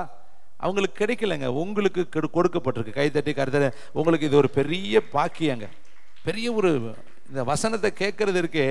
கிருபை இருந்தா தாங்க கேட்க முடியும், இறக்க இருந்தா தாங்க கேட்க முடியும், இந்த வாய்ப்பு இருந்தா தாங்க கேட்க முடியும். நிறைய இடத்துல வசனமே இல்லைங்க. பக்கத்துல எல்லாம் எத்தனை கிராமங்கள் இருக்கு, அங்கெல்லாம் எங்க பிரசங்கிக்கிறாங்க? அங்கெல்லாம் எங்க சபை இருக்கு? நம்ம தான் தேடி போனா தான் அது. இல்லாட்டா அந்த ஜனங்களை இருளிலேயே வாழ்ந்து இருளிலேயே மடிகிறாங்க. ஆனால் நமக்கு கர்த்தர் ஒரு நல்ல போந்து சுதந்திரத்தை கொடுத்து, நல்ல ஃபேன் வசதிகளை கொடுத்து, லைட் வசதிகளை கொடுத்து, எல்லா ரெஸ்ட் ரூம் வசதிகளை கொடுத்து, மதிய உணவை கொடுத்து, நல்ல எல்லா வித எக்யூப்மெண்ட்ஸை கர்த்தர் நம்ம கொடுத்து தேவனை துதிக்க வைத்திருக்கிறார். கைத்தட்டி இந்த சந்தோஷத்துக்காக எத்தனை நாள் ஷெட்டில் ஆராதித்தோம், எத்தனை நாள் மழையிலையும் குளிரிலையும் ஆராதித்தோம். இப்போ பாருங்க எப்படி இயற்கைகள் நமக்கு சாதகமாக இருக்கும்படியாக எல்லா வசதி வாய்ப்பையும் எதுக்கு கொடுத்தாரு? இவர்கள் என்னை தொழுது கொள்வார்கள், என்னை ஆராதிப்பார்கள், என்னை மகிமைப்படுத்துவார்கள் என்று நம்பிதான் கர்த்தர் இந்த வாய்ப்புகளை நமக்கு ஏற்படுத்தி கொடுத்திருக்கிறார். கைத்தட்டி கர்த்தருக்கு நன்றி சொல்லுவோமா? அப்ப பிள்ளைகள் கர்த்தரால் வரும், ரட்சிப்பு கர்த்தரால் வரும். இந்த காரியத்தை குறித்து ஆதியாகமம் 24ஆம் அதிகாரம் 50வது வசனத்துல லாபான் வீட்டுக்காரர்கள் சொல்லக்கூடிய வார்த்தையை நான் உங்கள் மத்தியில் பதிவு செய்ய விரும்புகிறேன். லாபான் குடும்பத்தார்கள் என்ன எலையேசருக்கு பதில் சொன்னார்கள். அந்த பதில் எப்படிப்பட்ட ஒரு பதிலாய் அமைந்தது? ஆதியாகமம் 24ஆம் அதிகாரம் 50வது வார்த்தையை வாசிக்கலாம். அப்பொழுது லாபானும் பெத்துவேலும் பிரதியுத்தரமாக, இந்த காரியம் கர்த்தரால் வந்தது, உமக்கு நாங்கள் நலம் புலம் ஒன்றும் சொல்ல கூடாது. எலையேசர் ஒரு கேள்வி கேட்கிறாரு. அம்மா, நான் வந்தேன், எல்லா காரியத்தையும் செஞ்சுட்டேன், உங்க பொண்ணை நான் கூட்டிட்டு போலாமா, என் கூட நீங்க அனுப்புறீங்களா? அப்படி கேட்குறப்ப அவங்க சொல்கிற பதிலை பாருங்களே. அந்த வசனம் 48லேருந்து வாசிக்கிறேன், கொஞ்சம் கவனிங்க. 48ஆம் வசனம், தலை குனிந்து கர்த்தரை பணிந்து கொண்டு, நான் என் எஜமானுடைய சகோதரன் குமாரத்தியை என் குமாரனுக்கு கொல்ல என்னை நேர் வழியாய் நடத்தி வந்த என் எஜமானனாகிய ஆபிரகாமின் தேவனாயிருக்கிற கர்த்தரை ஸ்தோத்தரிக்கிறேன். இப்பொழுதும் நீங்களும் என் எஜமானனுக்கு தயவையும் உண்மையும் உடையவர்களாய் நடக்க மனதுள்ளவர்களானால் எனக்கு சொல்லுங்கள், இல்லை என்றாலும் அதையும் எனக்கு சொல்லுங்கள். அப்பொழுது நான் வலதுபுறத்தையாகிலும் இடதுபுறத்தையாகிலும் நோக்கி போவேன் என்றான். அப்பொழுது லாபானும் பெத்துவேலும் பிரதியுத்தாரமாக, இந்த காரியம், கைத்தட்டுங்க, இந்த காரியம் நீ வந்தது, ஒட்டகத்தோடு வந்தது, குளத்தண்டையில் போனது, ஆத்தண்டையில் போனது, ஊற்றண்டைக்கு போனது, அந்த குளத்துல போய் நின்னது, அங்கே நீ பண்ணின ஜெபம், அந்நேரம் பார்த்து என்னுடைய மகள் ரெபேக்கால் அங்கே வந்தது, அவள் உனக்கு தண்ணி கொடுத்தது, ஒட்டகத்துக்கு தண்ணி கொடுத்தது, நீ அவளுக்கு கடகங்களை கொடுத்தது, இது எல்லாமே மனுஷனால் வந்தது அல்ல, இது மனுஷனால் செய்யவும் முடியாது. இது எல்லாவற்றையும் அவங்க அனலைஸ் பண்ணி ஆராய்ச்சி பண்ணி யோசித்து அழகான ஒரு பதிலை பெத்துவேலும் அங்கே இருக்கக்கூடிய லாபானும் என்ன சொல்றாங்க, லாபானும் பெத்துவேலும் பிரதியுத்தாரமாக, அப்பனும் மகனும் அவங்களுக்கு தெரிஞ்சிருச்சு இது மனுஷன் நடத்தின பாதை அல்ல. அங்கிருந்து ஒரு எலையேசர் வந்தது மனுஷன் கொண்டு வந்தது அல்ல, ஒட்டகங்கள் வந்தது மனுஷன் கொண்டு வந்தது அல்ல, கை கடகங்கள் வந்தது மனுஷன் கொண்டு வந்தது அல்ல, அவள் தண்ணி கொடுத்தது மனுஷனால் உண்டானது அல்ல. இது எல்லாமே ஒரே பதில், இந்த காரியம், சொல்லுங்க, இந்த காரியம் கர்த்தரால் வந்தது, உமக்கு நாங்கள் நலம் புலம் ஒன்றும் சொல்லக்கூடாது. கைத்தட்டி கர்த்தருக்கு. அப்ப நீங்களும் சொல்லணும், எங்க வீட்டுக்காரரு கர்த்தரால் வந்தது, என் பிள்ளைகள் கர்த்தரால் வந்தது, இந்த ஆலயம் எனக்கு கர்த்தரால் கொடுக்கப்பட்டுச்சு, இந்த அழகான சகோதர சகோதரிகள் கர்த்தரால் எனக்கு கொடுக்கப்பட்ட உறவுகள், இந்த மத்தியான வேளையில இந்த வார்த்தையை தியானிக்கும்படி வாய்ப்பு கர்த்தரால் எனக்கு கொடுக்கப்பட்டுச்சு, இங்க இருக்கிற அத்தனையுமே தேவன் தான் எனக்கு அனுக்கிரகம் பாராட்டிருக்கார். கைத்தட்டி கர்த்தருக்கு நீங்க சொல்லுங்க, உங்க பலத்தினால் அல்ல, பராக்கிரமத்தினால் அல்ல, ஆவியானவராலே ஆகும். இது எல்லாமே கர்த்தர் கொடுத்தது. நீ ஏன் நினைச்சுக்கிற எனக்கு வேலை கிடைச்சிருச்சு, நான் வேலை வாங்கிட்டேன், நான் சம்பாரிச்சிட்டேன், நான் வீடு கட்டிட்டேன், இந்த வேர்டு கவனிங்க, நான் ஆண்டவர் சொல்லுவார். அப்ப நீ தான் ஒதுங்கிக்குவார். அவர் கர்த்தரால வீட்டை கட்டணும், கர்த்தரால படிக்க வச்சோம், கர்த்தரால வாழ்றோம், கர்த்தரால நாங்க இருக்கிறோம், எல்லாவற்றிலும் அவரை மகிமைப்படுத்துங்க. வேதம் சொல்லுது, நான் உனக்கு சம்பாதிக்கத்தக்க பலனை கொடுத்திருக்கிறேன், என்னை அன்றி உங்களால் ஒன்றும் செய்ய கூடாது. ஆண்டவர் பாப்பாரு, சின்ன சின்ன காரியத்தில் அவரை மகிமைப்படுத்துங்க. இங்க பாருங்க, இவங்களுக்கு தெரியுது, லாபானுக்கு தெரியுதுங்க, பெத்துவேலுக்கு தெரியுதுங்க, இந்த காரியம் கர்த்தரால் வந்தது. இப்போ உங்க வீட்டில் நடந்த திருமணங்கள் யாரால் நடந்தது? நாங்கள் சொல்லுவோம், நாங்கள் சேர்த்து வச்சு இவ்வளோ பணத்தை வச்சு செஞ்சுட்டோம். ஆண்டவர் உங்களுக்கு எப்படி, நீங்களா செஞ்சிட்டீங்களா? 2 மனங்கள் ஒன்றாய் இணைந்தது உங்களால் ஆனதா? இல்லைங்க, தேவனுடைய கிருபை. கர்த்தரால தான் குழந்தை பாக்கியம், கர்த்தரால தான் வாழ்க்கை, கர்த்தரால தான் புரிந்து கொள்ளுதல், கர்த்தரால தான் நமக்கு சுகம், கர்த்தரால தான் நமக்கு பலன். நீ பேசுறேன்னா அதுவே கர்த்தருடைய கிருபை. கைத்தட்டி கர்த்தருக்கு. சகரியாவை ஆண்டவர் பார்த்தார், நான் சொன்னதை விசுவாசிக்க மாட்டியா, நான் சொல்றதை வந்து இறங்கி தேவதூதன் சொல்றேன், ஆனா நீ நம்ப மாட்டேங்கிறிய, அதனால இந்த காரியம் நடந்து முடிகிற வரையும் உன் நாக்கு மேல் வாயோட ஒட்டிக்கட்டு, அவ்வளவுதான். இப்ப பேங்கிற பேச முடியல. ஒட்ட வச்சுட்டாரு. எப்படி அவ்வளோ பெரிய முரடன் சவுளு எல்லாத்தையும் அடிச்சு சபையெல்லாம் பால்படுத்துறேன். போற இடம் பூரா அவனால கண்ணீர் கம்பலை, மக்கள் எல்லாம் அழுது புலம்புறாங்க. எங்க அவன் போறானோ அங்கெல்லாம் நாசக்கேடு நடக்குது. சபையெல்லாம் சின்ன படுத்துறான். சபையில் இருக்கிறவங்கள சிதறி ஓடுகிறார்கள். ஸ்தேவானை கொல்லுவதற்கு இவன் தான் காரணவாதி. கொல்லும் பொழுது வாலிபருடைய வஸ்திரங்களை வைத்திருக்கிறான். ஆனா அவ்வளவு பெரிய முரடனை கர்த்தர் ஒரே ஒரு தொடுதல் பண்ணார் பாருங்க. 3 நாள் கைலாக கொடுத்தார்கள். அப்படின்னா 3 நாள் பார்வையே அவனுக்கு 3 நாள் குருடனா இருந்தான். ஒருத்தன் பேசாமல் இருந்தான், ஒருத்தன் குருடனா இருந்தான். இதை கேட்குற தம்பி, தங்கச்சி, தாயே, தகப்பனே, தேவனுடைய பிள்ளைகளே, நம்ம உறுப்புகள் எல்லாம் அதினதின் வேலையை செய்யுதுன்னா அது உங்க பலத்தினால் அல்ல, நீங்க எடுக்கிற ட்ரீட்மெண்டால் அல்ல, நீங்க உங்களுடைய பாதுகாப்புனால் அல்லங்க. எல்லாமே தேவனுடைய சுத்த கிருபை. கைத்தட்டி கர்த்தருக்கு நன்றி. அப்ப நீங்க அதை நன்றி அறிதலோடு சொல்லணும். இது என்னால் உண்டானது அல்ல, தேவனுடைய கிருபை, தேவனுடைய கிருபை, தேவனுடைய கிருபை, தேவனுடைய கிருபை. இப்ப பெத்துவேல் சொல்றாரு, லாபான் சொல்றாரு, புறஜாதிக்காரன் 2 பேருமே புறஜாதி மார்க்கத்துல உள்ளவன், 2 பேருமே விக்கிரக ஆராதனைக்காரன். அவன் சொல்றான் இது கர்த்தரால வந்துச்சுன்னு. ஆனா தேவனுடைய பிள்ளைகளாகிய நாம சொல்ல மறுக்கிறோம். இந்த வார்த்தை சொல்லி கர்த்தரை மகிமைப்படுத்த தயக்கம். வண்டி நான் வாங்கிட்டேன் பிரதர், லோனு போட்டு வாங்கினேன், இந்த வண்டி என்னது சொல்லாத, ஒன்றுது எதுவுமே இங்கே கிடையாது, எல்லாமே கர்த்தருடையது. கைத்தட்டி கர்த்தர். மனைவியை பார்த்தா சொல்லு, கர்த்தர் எனக்கு கொடுத்த ஈவு. புருஷனை பார்த்தா சொல்லு, கர்த்தர் எனக்கு கொடுத்த மகுடம். பிள்ளைகளை பார்த்தா சொல்லு, கர்த்தர் எனக்கு கொடுத்த சுதந்திரம். இந்த மந்தை கர்த்தர் எனக்கு கொடுத்த ஈவு. அருமையான தம்பி தான், ஒவ்வொன்றுக்கும் கர்த்தருக்கு தான் மகிமை. எல்லா துதியும் கனமும் மகிமையும் கர்த்தருக்கு தான். வேதம் சொல்லுது, நீ என் தாசன், உன்னில் நான் மகிமைப்படுவேன். அப்போ உன்னை கொண்டு அவர் மகிமைப்படணும்னா சொல்லுங்க, இது எல்லாம் கர்த்தர் எனக்கு கொடுத்த இலவசமான ஈவு. ஒன்றுமில்லாம நான் கடந்தேன். அவர் சொல்றாரு, உன் பிறப்பின் வர்த்தமானம் தெரியுமா? நீ எங்க கடந்தேன்னு உனக்கு தெரியுமா? நீ எப்படி பிறந்தேன்னு உனக்கு தெரியுமா?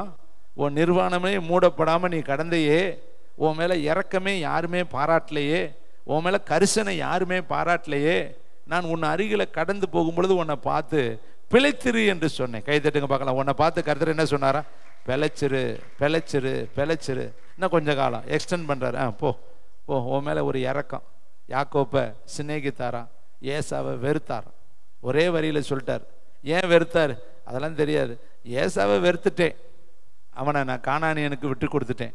ஆனா யாக்கோப்பை நான் சிநேகிக்கிறேன், அவன் மேல நான் நேசமா இருக்கிறேன். எப்ராஹிமை பார்த்து சொல்றாரு, உன்னை நான் எப்படி மறப்பேன், உன்னை எப்படி நான் கைவிடுவேன், உனக்கு விரோதமாக நான் எப்படி செய்வேன், உனக்கு விரோதமாக பேசினது முதல் கொண்டு உன்னையே நான் நினைச்சுக்கிட்டே இருக்கிறேன். பார்த்தீங்களா அந்த நேசத்தினுடைய அளவு. இப்போ தேவன் உங்களை மறந்து விட அநீதிக்காரர் அல்ல. சொல்லுங்க, என்னுடைய காரியம் எல்லாம் ஜெயம் கொடுக்கிற ஒரே ஒருத்தர் தான், அவர் தான் எனக்குள்ள வாழ்கிற கர்த்தராகிய தேவன். சொல்லுங்க, காரிய சித்தியோ கர்த்தரால வரும். இப்போ இந்த இடத்துல பிரயாணம் பண்ணி போறானே, புறச்சாதி ஒருத்தனை அனுப்பி விடுறாரு ஆபிரகாம். ஆபிரகாம் போகல, அப்பா போகல, வீட்டில் இருக்கிற ஒரு இளையசரை அனுப்புறப்போ ஒரு வாக்குத்தத்தம் கொடுக்குறேன். தேவன் தன்னுடைய தூதனை அனுப்புவார், நீ போ, தூதன் உன் கூட வருவார். அவ்வளவுதான். இவன் பிறப்பிலே கிறிஸ்தவன் கிடையாது, இவன் இஸ்ரவேலன் கிடையாது, ஆபிரகாமோடு ஒட்டி கொண்ட ஒரு வேலையாள் இளையசர். அவ்வளவுதான். இவன் தேவனை தொழுது கொண்டவன் கிடையாது. ஆபிரகாம் தொழுது கொள்வதை பார்த்து இவனும் தொழுது கொண்டு பழகிக்கிட்டான். ஆபிரகாமோடு இருந்ததுனால அந்த வாசனை இவன் மேலே வீசிருச்சு. அந்த இளையசரையும் தூதன் எப்படி நடத்தினாரா? நேர் வழியா நடத்தினாரா? கை தட்டுங்க பார்க்கலாம். இளையசரையே தூதன் நேர் வழியா நடத்துவார்னா, சபை விசுவாசியாகிய ஒன்ன, கர்த்தருடைய கையில் அலங்காரமான ராஜரீக முடியாய் இருக்கிற ஒன்ன, ஊழியத்துல முக்கிய பொறுப்புல இருக்கிற ஒன்ன நேர் வழியா நடத்தாமல் கோணல் வழியா நடத்துவாரா? ஒரு நாள் நடத்த மாட்டார். சொல்லுங்க, என்னை கூட்டிட்டு போற பாதை நேர்வெளியான பாதை. அது பள்ளத்தாக்கா இருக்கலாம், அது என்ன இருக்கலாம், குழியா இருக்கலாம், அது சிறைச்சாலையா இருக்கலாம், அது போத்திபார் வீடா இருக்கலாம், அது பாபிலோனின் அரண்மனையா இருக்கலாம், அல்லது வேறு எந்த இடத்துல பவுலையும் பர்னபாவையும் கொண்டு போய் சிறையில முற்றத்துல வைத்தார்கள், அப்படிப்பட்ட ஒரு இடமா இருக்கலாம். பேதுருவை எப்படி கொண்டு போய் வைத்திருந்தார்கள்? ஏரோதுடைய அரண்மனையில அவனை காவலறையில் வைத்திருந்தார், அப்படிப்பட்ட ஒரு இடமா இருக்கலாம். எந்த இடமா இருந்தாலும் என்னை நேர் வழியாய் நான் நடக்க வேண்டிய வழியில என்ன நடத்திட்டு போற என் தேவனாகிய கர்த்தர். கைத்தட்டி கர்த்தருக்கு நன்றி சொல்லுவோமா? இங்க பாருங்க, அவர் அழகா சொல்றாரு, இந்த காரியம் கர்த்தரால் வந்தது. அப்ப நீங்க சொல்லணும், ஒவ்வொரு காரியத்தையும் ஆண்டவரே இது நீர் கொடுத்தது. ஒருவேளை உணவு வந்தாலும் அந்த உணவை கை வச்சு ஜெபம் பண்ணுங்க, ஆண்டவரே இது நீர் எனக்கு கொடுத்தது. ஒரு நல்ல வஸ்திரம் கிடைக்குதா, ஆண்டவருக்கு நன்றி சொல்லுங்க. இந்த உணவு, இந்த வஸ்திரம் நீர் எனக்கு கொடுத்தது. பணம் கிடைக்குதா? யாராவது உங்களுக்கு உதவி செய்கிறாங்களா, கொடுக்குறாங்களா? கர்த்தாவே, அவங்க கண்களில் எனக்கு தயவு கிடைக்க பண்ணி நீர் எனக்கு இதை கொடுத்தது. ஒவ்வொன்றுக்கும் நீங்கள் நன்றி சொல்லணும். ஒவ்வொரு காரியத்திலையும் நீங்கள் கர்த்தருக்கு நன்றி சொல்லும் பொழுது, எல்லாவற்றுக்காக ஸ்தோத்திரம் செய்யுங்கள், இப்படி செய்வதே உங்களை குறித்து தேவனுடைய சித்தமாக இருக்கிறது. எல்லாவற்றுக்காக ஸ்தோத்திரம் செய்யுங்கள். யோபு பாருங்க, இழப்புல ஸ்தோத்திரம் பண்ணுனா, தோல்வியில ஸ்தோத்திரம் பண்ணுனா, அவமானத்துல ஸ்தோத்திரம் பண்ணுனா, எல்லா அசிங்கத்திலும் அவன் ஸ்தோத்திரம் பண்ணினான். யோபு தன் உதடுகளால் பாவம் செய்யவில்லை, தேவனை குறித்து குறை சொல்லவும் இல்லை. கைத்தட்டி கர்த்தருக்கு நன்றி சொல்லுங்க. குறையே அவன் சொல்லலாம். நம்ம இன்னைக்கு என்ன செய்றோம்? குறை சொல்லிடுறோம். ஈஸியாக குறை சொல்லிடுறோம். ஆண்டவர் எனக்கு என்ன செஞ்சாரு, எனக்கு எதை செஞ்சிட்டாரு, என்ன செஞ்சிட்டாரு. ஆனால் யோசேப்பு அப்படி சொல்லலைங்க, யோபு அப்படி சொல்லலைங்க. அவன் வருத்தமே படலைங்க. கர்த்தர் எல்லாவற்றையும் நேர்த்தியாக செய்வார். நான் சோதிக்கப்பட்ட பின்பு பொண்ணா மாறுவேன். நிச்சயமாக கர்த்தருடைய கண்ணு என்னை பார்க்குது. நான் போகும் பாதையை அவர் அறிந்திருக்கிறார். நான் சோதிக்கப்பட்ட பின்பு என்னை பொண்ணா மாற்றுவார் என்று விசுவாச வார்த்தைகளையே தான் அவர்கள் பேசினார்களே ஒழிய வருத்தமான வார்த்தைகளை அவர்கள் பேசவே இல்லை. இன்னும் சில வசனங்களை உங்கள் மத்தியில் வைக்க விரும்புகிறேன். 1 ராஜாக்கள் புஸ்தகம், இனி வர்ற பகுதிகளை ரொம்ப கூர்மையாக நீங்கள் கவனிக்கணும். 1 ராஜாக்கள் 12ஆம் அதிகாரம் 24வது வசனத்தை வாசித்து பார்க்கலாம். தேங்க்யூ, வண்டர்ஃபுல் த ஹோலி ஸ்பிரிட். 1 ராஜாக்கள் 12ஆம் அதிகாரம் 24வது வசனம். நீங்கள் போகாமலும் இஸ்ரவேல் புத்திரரான உங்கள் சகோதரரோடும் யுத்தம் பண்ணாமலும் அவரவர் தம் தம் வீட்டுக்கு திரும்புங்கள், என்னாலே இந்த காரியம் நடந்தது என்று கர்த்தர் உரைக்கிறார் என்று சொல் என்றார். அப்பொழுது அவர்கள் கர்த்தருடைய சொல்லை கேட்டு கர்த்தருடைய வார்த்தையின்படியே திரும்பி போய்விட்டார்கள். இந்த சம்பவத்தை நிழலாட்டமாய் நான் உங்களுக்கு சொல்லுகிறேன். சாலமோனுக்கு பின்னாடி ராஜ்யபாரம் 2 பிரிக்கப்படுகிறது. முதல் ராஜ்யபாரம் ரெகோபெயாம் என்று சொல்லப்பட்ட சாலமோனுடைய மகனுக்கு 1 கோத்திரம் கொடுக்கப்படும். சாலமோனுக்கு வேலைக்காரனாக இருந்த யெரொபெயாம் அப்படிங்கிறவனுக்கு 10 கோத்திரம் கொடுக்கப்படும். அப்போ 1 கோத்திரம் யாருக்கு? சாலமோனுடைய மகனுக்கும். 10 கோத்திரம் சாலமோனுக்கு வேலைக்காரனாக இருந்த யெரொபெயாம் என்கிறவன் கையிலும் கொடுக்கப்படும். மிச்சம் இருக்கிற 1 கோத்திரம் கர்த்தருக்கு ஊழியக்கார கோத்திரம், லேவி கோத்திரம். அது யாருக்கும் சொந்தம் கிடையாது. 12 கோத்திரத்தில் 1 கோத்திரம் கர்த்தருக்கு, 1 கோத்திரம் தாவீதுடைய வம்சத்துக்கு, 10 கோத்திரம் இஸ்ரவேல் வம்சத்துக்கு கூட. அந்த இஸ்ரவேல் தான் 10 கோத்திரமா இருக்கு. இப்போ இந்த சாலமோனுடைய மகன் ரெகோபெயாம் என்ன பண்றான்? வாலிபர்களுடைய ஆலோசனையை கேட்கறான், முதியோர்களுடைய ஆலோசனையை தள்ளி விட்டான். அதனாலதான் ராஜ்யபாரம் உடஞ்சிச்சு. நாமும் கூட நல்ல ஆலோசனைகளை தள்ளிடக்கூடாது. நீ வந்து கேட்குறாங்க, உங்கள் அப்பா ரொம்ப வரி சுமையை செலுத்தினாரு, உங்கள் அப்பா எங்களை கடுமையாய் வேலை வாங்கினாரு, அதனால நீ அதெல்லாம் கொஞ்சம் தளர பண்ணினால், எங்களுடைய சுமையை கொஞ்சம் இலகுவாக்குனா நல்லா இருக்கும்னு சொல்லி மூப்பர்கள், முதியோர்கள், அந்த காலத்தில் சாலமோனால் நெருக்கப்பட்டவர்கள் வந்து கேட்கும் பொழுது அங்கே இருக்கிற மூப்பர்கள் ஆலோசனை சொல்கிறாங்க. இவங்க சொல்கிறத கேட்டு இவங்களுக்கு தகுந்த மாதிரி நீ சட்டத்தை கொஞ்சம் ரிலாக்ஸேஷன் கொடுத்தேனா, சட்டத்தில் தளர்வு கொடுத்தேனா, இந்த மக்கள் உன்னை சேவித்து உன் கூட இருப்பாங்க, ராஜ்யம் நல்லா இருக்குன்னு சொல்லி மூத்தோர்கள், முதியோர்கள் ஆலோசனை சொன்னாங்க. ஆனால் வாலிபர்கள் என்ன சொன்னாங்க?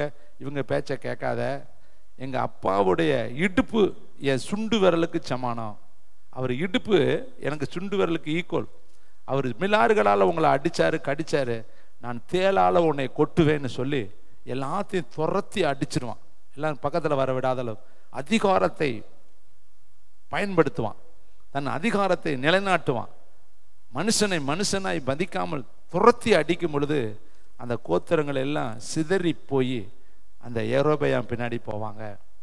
அப்போ இந்த சாலமோன் மகன் என்ன பண்ணுவான்? யுத்தம் பண்ணி அவங்கள தன் பக்கத்தில் கொண்டு வந்துடலான்னு சொல்லி அவன் பாருங்க எவ்வளோ பேர்த்த. 21ஆம் வசனம். யெரொபெயாம் எருசலேமுக்கு வந்த பொழுது இஸ்ரவேல் வம்சத்தாரோடு யுத்தம் பண்ணவும் ராஜ்யத்தை சாலமோனின் குமாரனாகிய தன்னிடமாய் திருப்பி கொள்ளவும் யூதா வம்சத்தார், பென்யமீன் கோத்திரத்தார் அனைவருமாகிய தெரிந்து கொள்ளப்பட்ட யுத்த வீரர் 180,000 பேரை கூட்டினான். 180,000 பேரை கூட்டுறான்.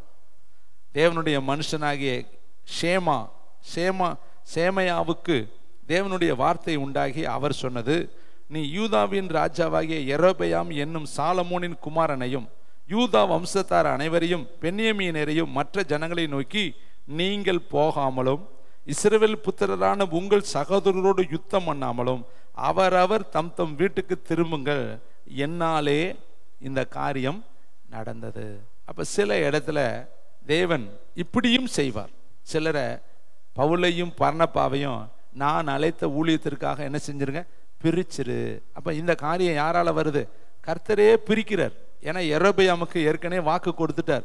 சாலமோன் விக்கிரகத்தை நமஸ்கரித்து விக்கிரகத்திற்கு ஆலயத்தை கட்டி மோளோக்குக்கென்று அவன் பெரிய பெரிய பலிபீடங்களை கட்டி அவன் தேவனுடைய நகரத்திலேயே அசுத்தங்களை செய்கிற பொழுது தேவன் அவனுடைய ராஜ்ய பாரத்தை விட்டுட்டார். அதனாலதான் இந்த ராஜ்யம் உடைஞ்சிச்சு. இது எங்கே உடைகிறது பாருங்களேன். அதுக்கு முந்தின பகுதியில் வேதம் சொல்கிறது. நான் உங்களுக்கு 11ஆம் வசனம் 31வது வசனம். யெரொபெயாமை நோக்கி 10 துண்டுகளை எடுத்துக்கொள். 1 ராஜாக்கள் 11:31.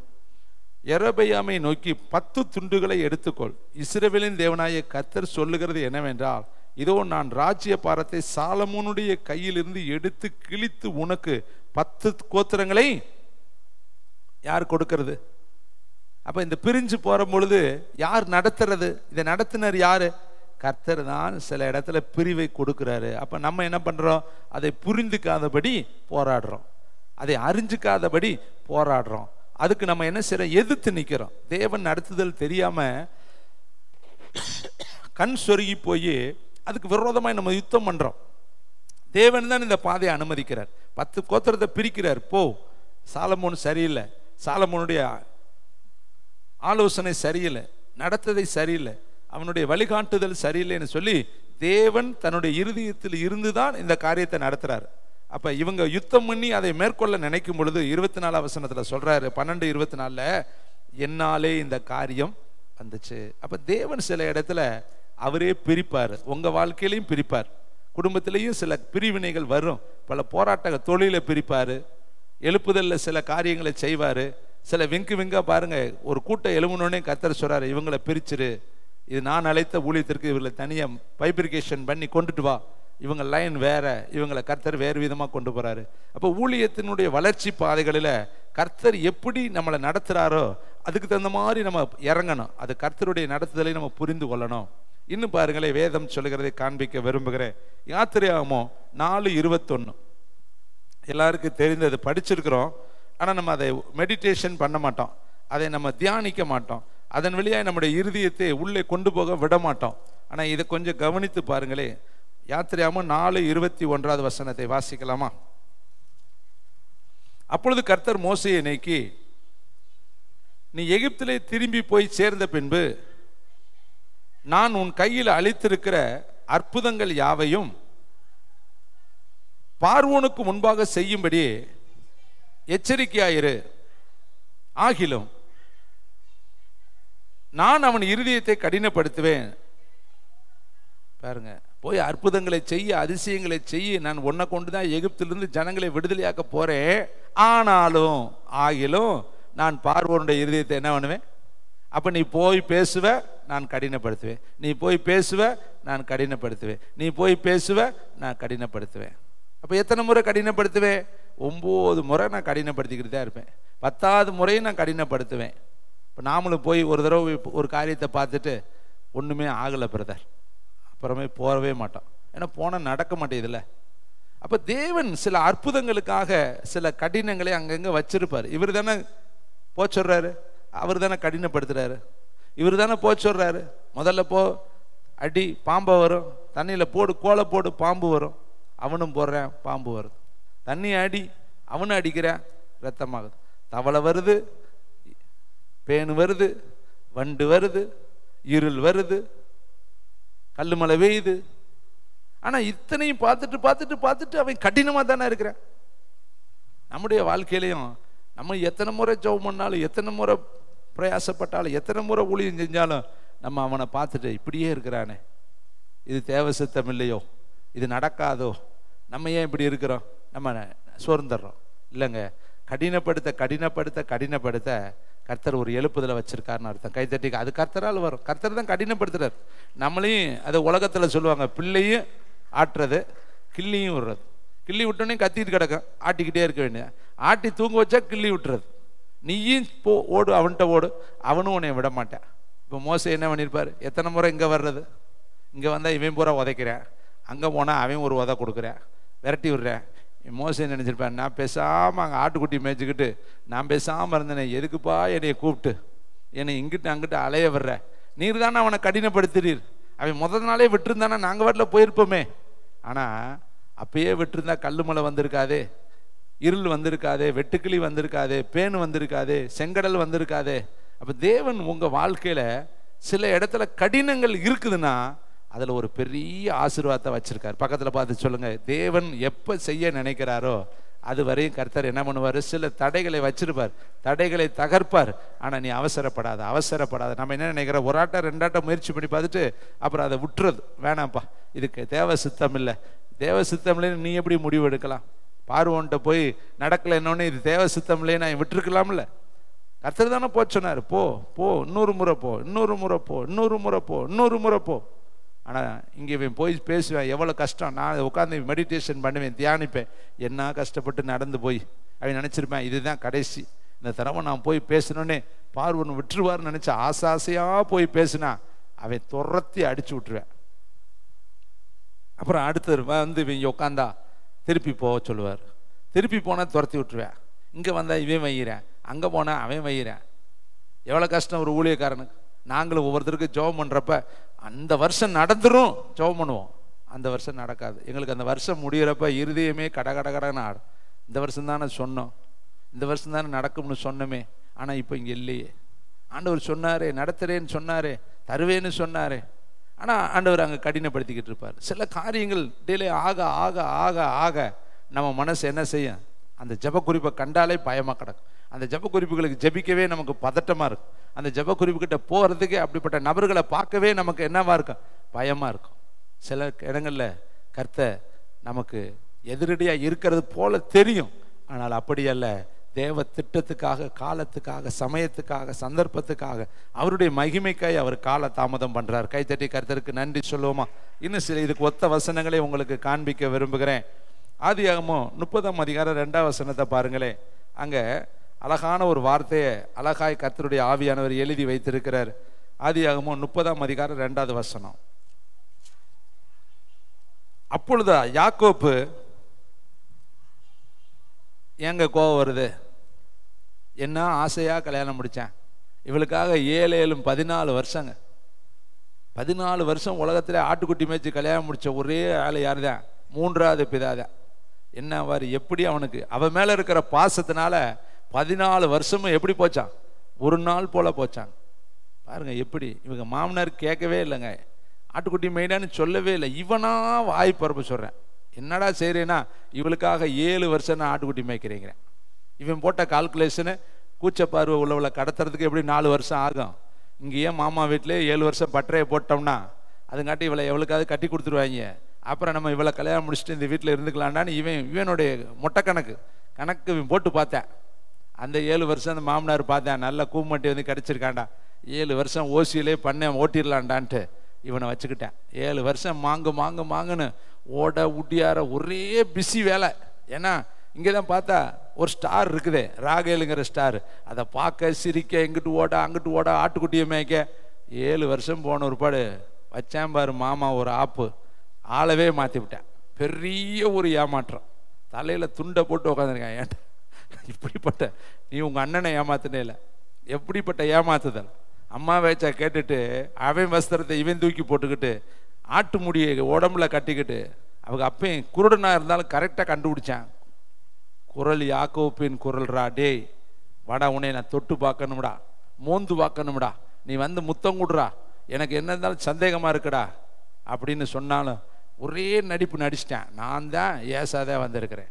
இது எப்படி உனக்கு அகப்பட்டுச்சு? உன் தேவன் எனக்கு வாக்கிய பண்ண. எத்தனை பொய்யை புரட்ட சொல்லி அந்த ஆசீர்வாதத்தை வாங்கி எதை விதைத்தானோ, அதனால தான் சொல்கிறார், எதை விதைக்கிறியோ அதைத்தான் அறுப்ப. பக்கத்தில் சொல்லுங்க சிஸ்டர், ஜபத்தை விதைச்சிங்கன்னா ஜபத்தினால நன்மையாக அறுப்பீங்க, ஊழியத்தில் பிரயாசப்பட்டீங்கன்னா நன்மையாக அறுப்பீங்க. ஆனால் நம்ம சுகபோகமாக வாழ்ந்தோம்னா உயிரோடு செத்தவர்கள். பக்கத்தில் சொல்லுங்க, சுகபோகமாய் வாழ்ந்தா உயிரோடு செத்தவர்கள். கர்த்தருடைய மகிமைக்காய் லைவில் நான் சொல்கிறேன், நான் ரட்சிக்கப்பட்டது 24, இன்னைக்கு 58வது வயசில் நிறைவில் நின்று கொண்டு இருக்கிறேன். என் லைஃப்பில் ஒரு நாளையும் ஒரு மாதத்தையும் ஒரு வாரத்தையும் நான் வேஸ்ட்டாகவே செலவழித்தது கிடையாது. எல்லா நாளையும் என் தேவனுக்கு மகிமையாய் நான் செலவழித்திருக்கிறேன். எல்லா நாளும் என் ஜீவனுள்ள நாளெல்லாம் நான் எழுந்ததுலேருந்து படுக்கிற வரையும் என் மைண்டு, என் நினைவு, என் உணர்வு எப்படியாவது தேவனுக்கு மகிமையாய் வாழணும். அது திரும்பி பார்க்கிறேன், எப்படி இது எனக்கு தேவன் கொடுத்தார். அதுதாங்க எனக்கே தெரில. என் பிறப்பை என்னை நினச்சி நானே ஆச்சரியப்படுறேன். நானா இப்படி இருக்கிறேன், நானா இப்படி ஜெபிக்கிறேன், நானா இப்படி ஓடுறேன். எனக்கே என்னை அப்போ நான் அல்ல, எனக்குள்ள ஒருவர் இருக்கிறார். அப்போ உங்கள் பிறப்பு நீங்கள் சொல்லுங்கள், என் பிறப்பு வேஸ்ட்டாக போயிடக்கூடாது, என் வளர்ப்பு வேஸ்ட்டாக போயிடக்கூடாது, என் வாழ்க்கை வேஸ்ட்டாக போயிட. எதையாவது ஒன்று பொன்னான வாழ்க்கைங்க மண்ணாக்கிறாதீங்க. இன்னொரு ஆட்டம் இந்த வாழ்க்கை வராதுங்க. இன்னொரு ஆட்டம் ஏனோக்கு இந்த பூமிக்கு வர முடியாது, ஜெயராஜ் இந்த பூமிக்கு வர முடியாது, லாவணியா இந்த ஊருக்கு வர முடியாது, ஜவமலர் இந்த ஊருக்கு வர முடியாது, யாகப்பன் ஆரோக்கியதாஸ் வர முடியாது, இங்கே இருக்கிற பெரியாவோ மற்ற இருக்கிற யாரும் இங்கே வர முடியாது. ஒரு வழியா ஒரு முறை பிறப்பதும் பின்பு நியாய தீர்ப்பு அடைவதும். கைத்தட்டி சொல்லுங்க, மனுஷனுக்கு எனக்கு நியமிக்கப்பட்டு. இந்த ஒரு ஓட்டத்தில் நான் கரெக்டாக ஓடலைன்னா நான் எப்படி என் தேவனிடத்தில் போய் நிற்க முடியும்? கணக்கு கேட்பாருங்க, கணக்கு கேட்பாருங்க. ஒருத்தரை கூட விட மாட்டாருங்க. ஜனாதிபதியிலிருந்து கடைசி மனுஷன் வரையும் நம்ம கணக்கு கொடுக்கணுங்க. ஏன்னா கணக்கு அவர் கேட்கறதுக்கு என்ன காரணம்? அவர் தானே உனக்கு வாழ்க்கையை கொடுத்துருக்கிறாரு, அவர் தானே உனக்கு ஜீவ சுவாசத்தை ஊதி இருக்கிறாரு, அவர் தானே உனக்கு நடக்கக்கூடிய பலன், பார்க்கக்கூடிய கண்கள், பேசக்கூடிய உதடுகள், உழைக்கக்கூடிய கை கால்களை, உனக்கு லங்ஸ், இருதயம் எல்லாம், ஹார்ட் எல்லாம் கொடுத்துருக்கிறார்ல. கொடுத்தவர் கேட்பாரே, கேட்க மாட்டார். 5 கொடுத்துட்டு போய் கேட்டார்ல, 2 கொடுத்துட்டு போய் கேட்டார்ல, 1 கொடுத்துட்டு போய் கேட்டார்ல. அந்த 1 வாங்கினவன் சொன்னேன், புதைச்சு வச்சேன். தங்கச்சி, தம்பி, தாயே, தகப்பனே, சபையே, புதைச்சு மட்டும் வைக்காத. தாளந்த புதைச்சு வைக்காத, நேரத்தை புதைச்சு வைக்காத. நீதிமொழிகள் 6 எழுதியிருக்கு, எவ்வளவு காலம்தான் தூங்குவ, எவ்வளவு தாளதான் கை முடக்கி கொண்டு இருப்ப, உனக்கு தரித்திரம் வழிபோக்கனை போல வரும், ஆயுதம் அணிந்தவனை போல வரும். எறும்பு கிட்ட போய் அதை வழியை பார்த்து கற்றுக்கொள். அதுக்கு தலைவனும் எஜமானனும் அதிகாரியும் இல்லாமல் இருந்தாலும் அது கோடை காலத்துல தனக்கு வேண்டிய ஆகாரத்தை சேர்த்து வைக்குதே. நீ இப்படி இருக்கலாமா அப்படி சொல்லி சாலமோன் எழுதுறார். உன்னுடைய காலத்தை வேஸ்ட் படுத்தாத. உலகத்துக்காக, நண்பர்களுக்காக, சிநேகிதர்களுக்காக, சிற்றின்பங்களுக்காக, சுகபோகத்துக்காக, அழிந்து போகிற பொருளுக்காக உன் காலத்தை நீ செலவு செய்யாத. கர்த்தருக்காக நீ செலவு செய் தம்பி, தங்கச்சி. நீங்க பாருங்க, வேதம் சொல்லுது ஆதியாகமம் 30:2 ராகேல், அப்பொழுது யாக்கோப்பு ராகேலின் மேல் கோபம் கொண்டு. ஏன் கோபம் வருது? இவன் பலத்தினால ஒண்ணுமே செய்ய முடியல, இவன் பராக்கிரமத்தினால ஒண்ணுமே செய்ய முடியல. ஆசைப்பட்டு இவன் ஆடு மேய்ச்சதான் மிச்சம், குழந்தைய பெற்றெடுக்க முடியல. காரணம் அவனே சொல்றான் பாருங்க, தேவன் அல்லவோ உன் கற்பத்தை அடைத்திருக்கிறார். நான் தேவனா? கேள்வி கேட்கிறேன் பாரு. நான் என்ன ஆண்டவரா? நான் என்ன ரட்சகரா? நான் என்ன கர்த்தரா? குழந்தை பாக்கியம் கர்த்தரிடத்துல அல்லவா இருக்கும். அவர் தானே உன்னை என்ன பண்ணி வச்சுட்டாரு? லாக்டு பண்ணிட்டாரு. நல்லா கவனிக்கணும். இதுல இருந்து ப்ராப்பர்ட்டிக்கு என்ன? கர்த்தர் பூட்டிட்டாருன்னா யாராலையும் திறக்க முடியாது, கர்த்தர் திறந்துட்டாருன்னா யாராலையும் பூட்ட முடியாது. இதை தான் வெளிப்படுத்தல சொல்றாரு, இதோ திறந்த வாசலை உன்னாடி வச்சிருக்கிறேன், ஒருவனும் பூட்டக்கூடாத வாசலை நான் உனக்கு. அப்ப ராகேல் மேல இத்தனை வருஷம் இவன் ஆசைப்பட்டு, இவளுக்கு பின்னாடி இத்தனை வருஷம் சுத்தி, இவ்வளவு நாள் இவன் இருந்து, இப்ப கடைசியில மெயின் சுவிட்ச் என்ன இல்லை, அவளுக்கு ஆண்டவர் அடைச்சு வச்சிருக்காரு. ஏன்னா அவளுக்குள்ள இருந்துதான் யாரை கொண்டுட்டு வரணும்? யோசேப்பை கொண்டுட்டு வரணும்னு அனாதி தேவனுடைய திட்டம். கைத்தட்டி கர்த்தருக்கு நன்றி சொல்லுங்க. அதனாலதான் அடைச்சிருக்கிறார். அவரு தான் பூட்டு போட்டார், மற்றவங்களுக்கெல்லாம் திறந்து விட்டுட்டார். பாருங்க, அவளுக்கு எத்தனை குழந்தை கொடுக்குறாரு? கூச்ச பார்வையில் இல்லை. லேயாளுக்கு குழந்தை பிறந்துக்கிட்டே இருக்குது, 6 குழந்தை. அதுக்கு மேலே நீங்கள் பாருங்களே, எடுத்து பேச எனக்கு நேரம் இல்லை. அதுக்கு மேலே ரூபன், சிமியோன், லேவி, யூதா, தானு, இப்படி வரிசைய பேர் இருக்குது. அதுக்கு மேல் அதிகாரத்தில் பூரம் படித்து பார்த்தீங்கன்னா சொன்ன டைம் ஓடி போயிரு எனக்கு. ஆனால் இவளுக்கு அடைச்சி வச்சுட்டார். எப்படி இருக்கும் அவளுக்கு? எவ்வளோ வருத்தப்பட்டிருப்பா. ஓடி புருஷனை சட்டையை பிடிச்சி அலட்டுறா, எனக்கு குழந்தைய கொடு, எனக்கு குழந்தைய கொடு. அப்போ தான் சொல்கிறேன், கர்த்தர் அல்லவா உன் கற்பத்தை என்ன பண்ணி வச்சிருக்கிறாரு? அடைச்சி வச்சிருக்கிறாரு. அப்போ தேவனுக்கு என்ன அதிகாரம் இருக்கு? திறக்கிற அதிகாரம் இருக்கு, அடைக்கிற அதிகாரம் இருக்கு, கொடுக்கிற அதிகாரம் இருக்கு, உயர்த்துகிற அதிகாரம் இருக்கு. சொல்லுங்க, கர்த்தரால் எல்லாமே வரும். இதே வார்த்தையை 1 சாமுவேல் புஸ்தகம் 1ஆம் அதிகாரம் 6வது வசனத்துல இதே வார்த்தை அங்கேயும் இருக்கு. 1 சாமுவேல் 1:6 தேங்க்யூ, வண்டர்ஃபுல் த ஹோலி ஸ்பிரிட். 1 சாமுவேல் 1:6. கர்த்தர் அவள் கற்பத்தை அடைத்தபடியினால்.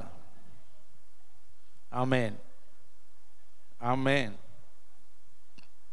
ஒருத்திக்கு அடைச்சிருக்கு, ஒருத்தருக்கு திறந்திருக்கு.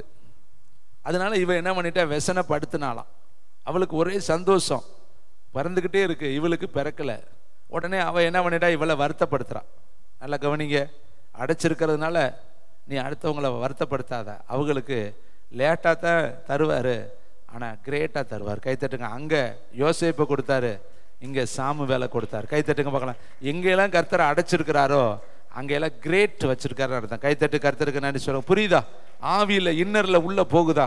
எங்கே லேட் பண்ணுறாரோ அங்கே பெரிய கிரேட் இருக்குன்னு அர்த்தம். அதனால தான் ஆண்டவரை அடைச்சி வச்சுட்டார். அதுக்கு முன்னாடி வேண்டாம்ப்பா, சகரியாவுக்கு எலிசபெத்துக்கு அடைச்சி வச்சுட்டார். அவங்களுக்கு என்னெல்லாம் ஜெபம், அவங்களுக்கு தெரிஞ்ச பூரா ஜெபம் பண்ணிட்டாங்க. ஆனால் தேவன் அவங்க கற்பத்தின் வாசலை அடைச்சி வச்சார். எதுக்கு? இயேசுவுக்கு 6 மாதத்துக்கு முன்னாடி தான் இவன் பிறக்கணும். அதுக்கு முன்னாடி இவன் பிறந்துட்டா எப்படி இயேசுவை பார்க்க முடியும்?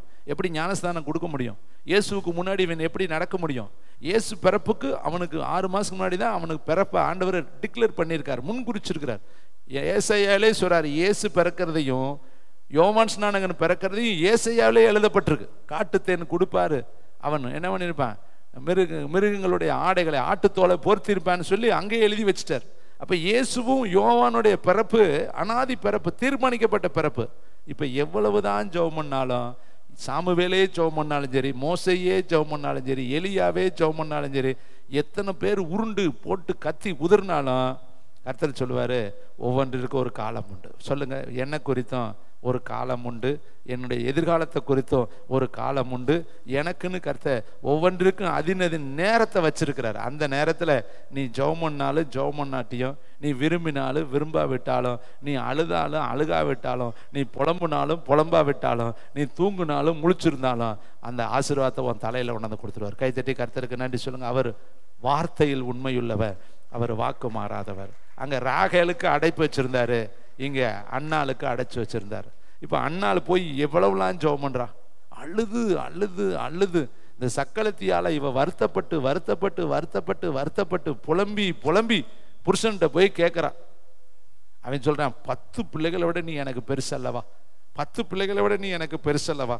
அவன் பாருங்க 8வது வசனம் சொல்றான் பாருங்க.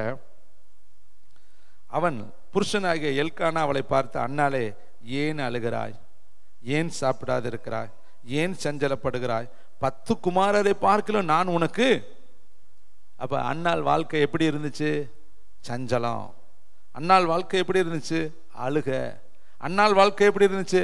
ஃபாஸ்டிங், சாப்பிட்றதே இல்லை, எப்போ பார்த்தாலும் பட்டினி, சாப்பாடே உள்ள போக மாட்டேது. ஏன்னா சக்களத்தி ஒருத்தி இருக்கிறாளே, இந்த சக்களத்தி எப்போ பார்த்தாலும் என்ன பண்ணிக்கிட்டே இருக்கிறாளாம், மனம் அடிவாக்கிக்கிட்டே இருக்கிறா. ஏன்னா அவளுக்கு திறந்திருக்கு, அவளுக்கு கர்ப்பம் திறந்திருக்கு, குழந்தை பிறந்துக்கிட்டே இருக்கு. இவளுக்கு கர்த்தர் பூட்டி வச்சிருக்கிறார். இப்போ திறந்திருக்கிற நாம பூட்டி இருக்கிற சிலரை பார்த்து பரியாசம் பண்ணக்கூடாது. உனக்கு வேலை கிடைச்சிருச்சுன்னா வேலை இல்லாதவனை அற்பமாக எண்ணாத, உனக்கு வீடு இருந்தால் வீடு இல்லாதவனை அற்பமாக எண்ணாத, நீ நடந்தேன்னா நடக்க முடியாதவனை அற்பமாக எண்ணாத, உனக்கு நிறைய கூந்தல் இருந்துச்சுன்னா கூந்தல் இல்லாதவங்களை அற்பமாக நினைக்காத, உன்கிட்ட நல்ல வஸ்திரங்கள் இருந்தால் வஸ்திரம் இல்லாதவங்களை அற்பமாக நினைக்காத, உனக்கு நல்ல கை கால் ரூபம் அழகாக இருந்துச்சுன்னா அழகற்றவர்களை நீ அசிங்கமாக நினைக்காத. தேவன் யாரையும் மேன்மைப்படுத்த, ரூபதிகளாய் மாற்ற அவர் வல்லமையுள்ளவராக இருக்கிறார். கைத்தட்டி கர்த்தருக்கு நன்றி சொல்லுவோமா? ஏனென்றால் அவருடைய படைப்பு வித்தியாசமானது. யாரையும் மேன்மைப்படுத்த முடியும், யாரையும் மகிமைப்படுத்த முடியும். இல்லை பாருங்க, சப்பானியா இருக்கிறவனை நடக்க வச்சுட்டாருங்க, கூனியா இருக்கிறவன் 18 வருஷம் கூனிங்க. ஆலயத்தில் எத்தனை பேர் பாட்டு படிச்சிருப்பாங்க, எவ்வளவு ஜெபம் பண்ணியிருப்பாங்க. அந்த காலத்து ஆராதனை எப்படிலாம் நடந்திருக்கும், அந்த காலத்தில் எப்படி தம்புரு வாசித்து ஆராதிச்சிருப்பாங்க. ஆனால் இவளுக்கு ஹீலிங் ஆகவே இல்லை. இவளும் 1 நாள் 2 நாள் 18 வருஷம் உட்காந்துருக்கிறான். 18 வருஷம் அந்த வேதனை அவளை வாட்டி வாட்டி வாட்டி வாட்டி வாட்டி, மக்களுடைய பார்வை, மக்களுடைய அந்த பேச்சு, மக்களுடைய அந்த நினைவுகள் அவளை வருத்தப்படுத்தி இருக்கும். ஆலயத்தில் தான் இருந்தா, ஆலயத்தை விட்டு அவள் வெளியே போகலை, ஆலயத்துக்குள்ளே தான் உட்காந்துருக்கிறா. ஆனால் கூனியா இருக்கிறா. நீங்களும் ஒரு வேளை ஆலயத்துக்குள்ளே வியாதியா இருக்கிறீங்களா, ஆலயத்துக்குள்ளே மனமடிவா இருக்கிறீங்களா, ஆலயத்துக்குள்ளே கண்ணீர் வடிச்சிட்டு இருக்கீங்களா, ஆலயத்துக்குள்ளே தனிமையாக உட்கார்ந்து இருக்கிறீங்களா? ஆலயத்தில் தான் பிரதர் இருக்கிறோம், ஆனால் நான் தனிமை, நான் வேதனை, நான் வியாதி, நான் தரித்திரம், நான் பற்றாக்குறை, நான் கைவிடப்பட்ட நிலை. ஆனால் கவலைப்படாதீங்க. மனுஷர்கள் பார்த்துட்டு போயிடுவாங்க, ஆனால் உன்னையும் என்னையும் பார்த்தவர், படைச்சவர் பார்த்துட்டு போக மாட்டார். ஒரு நாள் உங்கள் அருகில் கடந்து வருவார்.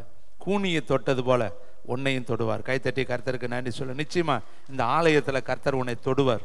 நான் 100% உனக்கு சொல்றேன், என் ஆவியானுடைய ஒத்தாசையோடு சொன்ன நிச்சயமா உன்னை தொடுவார். நீ ஹீல் ஆவ, நிச்சயமா உன்னுடைய வாழ்க்கை மறுரூபப்படும். உன்னை ரூபதியாய் கர்த்தர் மாற்றுவார். உன் பெயர் நாமத்தை கர்த்தர் கீர்த்திப்படுத்துவார். உன்னை பிரபடனப்படுத்துவார். தான் முதல் பெயர் சாபவரை எப்படி ஒரு சாமுவேல் தீர்க்கதரிசியாய் மாறினானோ அதுபோல இந்த கண்டங்களில் பல கண்டங்களுக்கு உன்னை தீர்க்கதரிசியாய் கர்த்தர் மாற்றுவார். கைகளை தட்டி கர்த்தருக்கு நன்றி சொல்லுவோம். எனக்கு வேதத்தில் பிடிச்ச ஒரு பாத்திரம் யோசேப்பு. அவனுக்கு யாருமே கிடையாது, அந்நிய தேசங்க. இப்போ உன்னை கொண்டு போய் உலகத்தில் ஏதோ ஒரு கண்டத்தில் விட்டுட்டு மொழி தெரியாத இடத்துல, அவனுக்கு எகிப்து பாசையே தெரியல. அவன் முதன்னு போகிறப்ப பாசையே தெரியாது.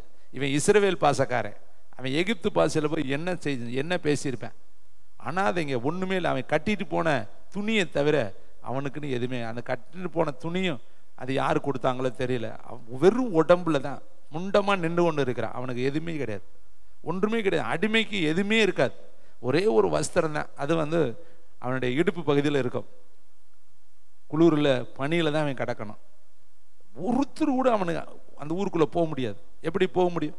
இப்போ நம்ம இங்கேருந்து அமெரிக்காவுக்கு போகணும்னா விசா வாங்கணும், உள்நாட்டுக்குள்ளே அனுமதி வாங்கணும், அங்கே போய் குடியிருப்பு உரிமை வாங்கணும். இத்தனை காரியம் இருக்குது, நம்ம போயிட முடியாது. இதே போல் எகிப்திற்குள்ளே யாரும் போயிட முடியாது அவ்வளோ சீக்கிரம். அப்படியே போனாலும் எகிப்துக்குள்ளே போய் இருக்கிற சிறையாக இருக்கிறவனை, அடிமையாக இருக்கிறவனை விடுதலையாக்கிட முடியாது. அப்படி கிடக்கிற ஒருத்தனை என் தேவாதி தேவனும் உங்கள் தேவாதி தேவனும் நம்ம தேவாதி தேவனும் அந்த தேசத்தில் பிரதம மந்திரியாய் உயர்த்தினார். கைத்தட்டுங்க பார்க்கலாம். அதில் பிடிச்ச எனக்கு கேரக்டர், அவனுக்கு அழகான ஒரு மனைவியை கொடுத்தாரு. அந்த தேசத்தில் பிறந்த ஒரு மனைவியை அவனுக்கு அடிமையாக இருந்தவனுக்கு அந்த தேசத்தில் ராஜாங்கத்தில் பிறந்த ஒரு குமாரத்திய அவனுக்கு மனைவியாக கொடுத்தார். கைத்தட்டி கர்த்தருக்கு நன்றி சொல்ல. அவனுக்கு மெல்லிய வஸ்திரம் கொடு. இத்தனை வருஷம் அவனுக்கு வஸ்திரமே இல்லை, இத்தனை வருஷம் அவனுக்கு ஒன்றுமே கிடையாதுங்க. வெறும் உடம்புல இருந்தவனுக்கு அழகான மெல்லிய வஸ்திரம் அவனுக்கு கொடுக்கப்பட்டுச்சு. அவனுக்கு ரதம் கொடுக்கப்பட்டுச்சு, அவனுக்கு வீடு கொடுக்கப்பட்டுச்சு, அதிகாரம் கொடுக்கப்பட்டுச்சு, ஆளுகை கொடுக்கப்பட்டுச்சு. அந்த தேசத்தில் பார்வோன் மன்னனாக கர்த்தர் யோசேப்பை உயர்த்தினார். கைத்தட்டி கர்த்தருக்கு நன்றி சொல்லுவோம். உங்களுக்கு தருவார். வனாந்தரம் வயல்வெளியாய் மாறும், அவாந்தர வெளிகள் ஆறுகளாய் மாறும். உங்க வாழ்க்கையில் இருக்கிற தனிமைகள் ஆறுதலாய் மாறும். நிச்சயமா கர்த்தர் இருக்கிறாருங்க. அழகாய் சொன்னார் யோபு, என் மீட்பர் உயிரோடு இருக்கிறார், அவர் கடைசி நாளில் பூமியின் மத்தியத்தில் நிற்பார் என்பதை நான் அறிந்திருக்கிறேன். கைகளை தட்டி கர்த்தருக்கு நன்றி சொல்லும். நம்ம அப்பா உயிரோடு இருக்கிறார். பக்கத்தில் சொல்லுங்க, நான் வாழ்ந்திருப்பேன், நான் சுகித்திருப்பேன், வளமிக்க தோட்டமாய் இருப்பேன், ஆரோன் கோல் போல இருப்பேன். நிச்சயமாய் நான் நம்புகிறது கர்த்தராலே வரும். நாள் ஒன்று வரும் பொழுது கர்த்தர் என்னை மகுடமாய் மாற்றுவார், கிரீடமாய் மாற்றுவார், பூந்தோட்டமாய் மாற்றுவார், அநேகருக்கு ஆசீர்வாதிக்கப்பட்ட பாத்திரமாய் கர்த்தர் மாற்றுவார். விசுவாசிக்கிற பிள்ளைகளை என்னோடு கூட சொல்லுங்க. நிச்சயம் வாயினால் அறிக்கை செய்யுங்க. நான் நிமிருவேன், நான் நிமிருவேன், நான் கூனி அல்ல, நான் பெரும்பாடு உள்ள. இன்னைக்கு தீட்டு போய்க்குள்ள இருக்கிறீங்களா? தீட்டு மாதிரி உங்க வாழ்க்கை ஏதோ ஒண்ணுல போய்கிட்டே இருக்குதா? எலும்பவே முடியல பிரதர், எலும்பவே முடியல, இதுதான் என்னை வேதனைப்படுத்துது. அதையெல்லாம் கர்த்தர் ஒரு டச்சில் மாற்றுவார். கைத்தட்டி கர்த்தருக்கு நன்றி சொல்லுங்க. ஒரே டச்சில் மாற்றுவாருங்க. சப்பானியா கிடக்குறியா, நினைப்பு எடுப்பி விடுவாருங்க. நீங்க கல்லறையில் கிடக்குறீங்களா? கல்லறையில் ஒருத்தன் கிடக்குறாங்க, பெத்தவன் கொண்டு போய் கல்லறையில் போட்டுட்டாங்க, கையில் அங்கே விலங்கு போட்டு கட்டிட்டாங்க. எவ்வளோ வருத்தமாக இருக்கும் பாருங்க. பெத்தவன் கொண்டு போய் பிள்ளைய கல்லறையில் விடுறான்னா அந்த அளவுக்கு அவன் வீட்டுக்குள்ளே அவனை வச்சிருக்க முடியல. அனுமதிச்சுட்டேன், அப்பாவே போய் இங்கிட்ட இருந்து தொலையட்டும்டான். விலங்குகளால் கட்டுனாலும் அவனை ஒருவனால் அடக்க முடியாதான். அப்போ அந்த அளவுக்கு பிசாசு, ஒரு பிசாசு அவனுக்குள்ள 2000 பிசாசுக்கு மேலே பிசாசு இருக்கு. எப்படி அவனை வீட்டில் வைக்கிறது? இப்படிப்பட்ட நிலைமையில இருந்தவனையும் என் ஏசப்பா ஒரே வார்த்தையினால சுகமாக்கி அவனை வீட்டுக்கு கூட்டிட்டு வந்தார். கைத்தட்டி கர்த்தருக்கு நான். பாடையில் ஒருத்தன் போறாங்க, முடிஞ்சிருச்சுங்க, எல்லாரும் சேர்ந்து அனுப்பிச்சு வச்சுட்டாங்க, பாடை மேலே ஏற்றிட்டாங்க. வாலிபனுங்க, பாடையில் போறவன் வாலிபன், வாலிப பையன். ஆனா பின்னாடி அழுதுகிட்டு வர்றவன் விதவை, புருஷன் இல்லாதவ, ஒரே ஒரு அச்சு. தான் புருஷனுடைய மாடலா இருந்த ஒருத்தனும் போயிட்டானே. இனி இந்த உலகத்துல யாரு? இனி எனக்கு யாரு? இனி எனக்கு யாரு? இனி என்னை ஆறுதல் படுத்த யாரு? என் கூட பேச யாரு? என் தனிமையை நான் எப்படி போக்கிக் கொள்வேன்? இனி இந்த உலகத்துல எனக்கு வேறு ஊன்ற ஒரு வழி என்ன? எத்தனை கேள்வி அவள் உள்ளத்துல இருந்திருக்கும். எத்தனையோ சொந்தங்கள் வந்து சொல்லியிருப்பாங்க, அழாத, எல்லாத்துக்கும் நடக்கிறதான, எல்லாத்துக்கும் நடக்கிறதான. இங்க வேதம் சொல்லுது பாருங்க, அழகாய் கர்த்தர் சொல்றாரு, அடைச்சு வச்ச கற்பத்தை அடைச்சே வச்சிருக்கலங்க, ஒரு நாள் திறந்து விட்டார். கைத்தட்டி கர்த்தருக்கு. அதிலிருந்து உதயமானவன் தாங்க யோசேப்பு. அதிலிருந்து உதயமானவன் தாங்க தான் முதல் பெயர் செபா வரை இருக்கிற தீர்க்கதரிசி. அதிலிருந்து உதயமானவன் தாங்க இயேசுவுக்கு முன் நடக்கிற யோவான் ஸ்நானகன். அவனை விட பெரிய தீர்க்கதரிசி உலகத்திலே இல்லை என்று கர்த்தர் சொன்னார். உனக்குள்ளேயும் கர்த்தர் திறக்க போகிற அந்த திறப்புதல்ல இருந்து புறப்படுகிறவர்கள் உலகத்தை அசைக்கும்படியாக உன்னதமான காரியங்களை செய்யும்படியாக கர்த்தர் நம்ம கொண்டு வருவார். எரேமியா 1:10 சொல்றார், பார், பிடுங்கவும் இடிக்கவும் கட்டவும் நாட்டவும் நான் உனக்கு அதிகாரம் தருகிறேன். ஒரு மனுஷனும் உனக்கு முன்னாடி எதிர்த்து நிற்க முடியாது. 2 ராஜாக்கள் புஸ்தகம் 3:17 சொல்றாரு, காற்றும் வராது, பக்கத்தில் சொல்லாங்க மழையும் வர. இதெல்லாம் எப்போ நடக்கும்? குளம் எப்படிங்க நிறங்கும்? காற்று வரணும், இல்லாட்டி மழை வரணும், இல்லாட்டி பனி பெய்யணும். இவர் சொல்றாரு காற்றும் வராது, மழையும் வராது, இதெல்லாம் வராது. அவர் சொல்ற புருஷனை அறியனே, அதெல்லாம் புருஷனை அறியன்னு அவசியம் கிடையாது. கடைசி காலத்தில் கர்த்தருடைய ஆவியான நிழலிட்டா போதும். முதிர் வயது உள்ளவர், பெண்களுக்குள்ள வழிபாடெல்லாம் நின்று போச்சு, அவருடைய சரீரம்லாம் செத்து போச்சு. சரீரம் செத்த தகும் என்கிற ஒரு நிலைமையில ஆபிரகாம் இருந்தார். ஆனா கர்த்தர் சொல்றாரு அப்படியெல்லாம் கிடையாது, அதெல்லாம் இல்லாட்டியும் பரவாயில்ல, உற்பவ காலகட்டத்தில் நீ ஒரு குமாரனை அணைத்து கொண்டிருப்பாய். அப்ப காற்று வராது, மழையும் வராது, சூழ்நிலைகள் நமக்கு சாதகமா இருக்காது, சந்தர்ப்பங்கள் நமக்கு சாதகமா இருக்காது. இதோ எல்லாமே நமக்கு எதிரும் புதிருமா இருக்கும். சொல்லுங்க, காற்று வராது, உங்களுக்கு எப்படி எனக்கு ஆசீர்வாதம் வரும்? எங்கள் அப்பாவும் தரமாட்டார், அம்மாவும் தரமாட்டாங்க, ஊழியக்காரரும் தரமாட்டார், யாருமே தரமாட்டாங்க. பரலோகத்திலிருந்து கர்த்தர் தருவார். கைத்தட்டி கர்த்தருக்கு நன்றி சொல்லுங்க. அதுக்கு தான் சொல்றாரு, அம்மாவும் வரமாட்டாங்க, அப்பாவும் வரமாட்டாங்க, தம்பியும் வரமாட்டாங்க, அண்ணனும் வரமாட்டாங்க, வேலையும் கிடைக்காது, ஒன்றும் கிடைக்காது. ஆனால் கர்த்தர் உன்னை நடத்துவார். கைத்தட்டி பாருங்க. அவன் சொல்றா, இன்னைக்கு செத்து போகிறதுக்கு தான் நாங்கள் என்ன பண்ணுங்க விறகு பொறுக்கிறோம். அவன் முடிவுக்கு வந்துட்டா, செத்து போக முடிவு.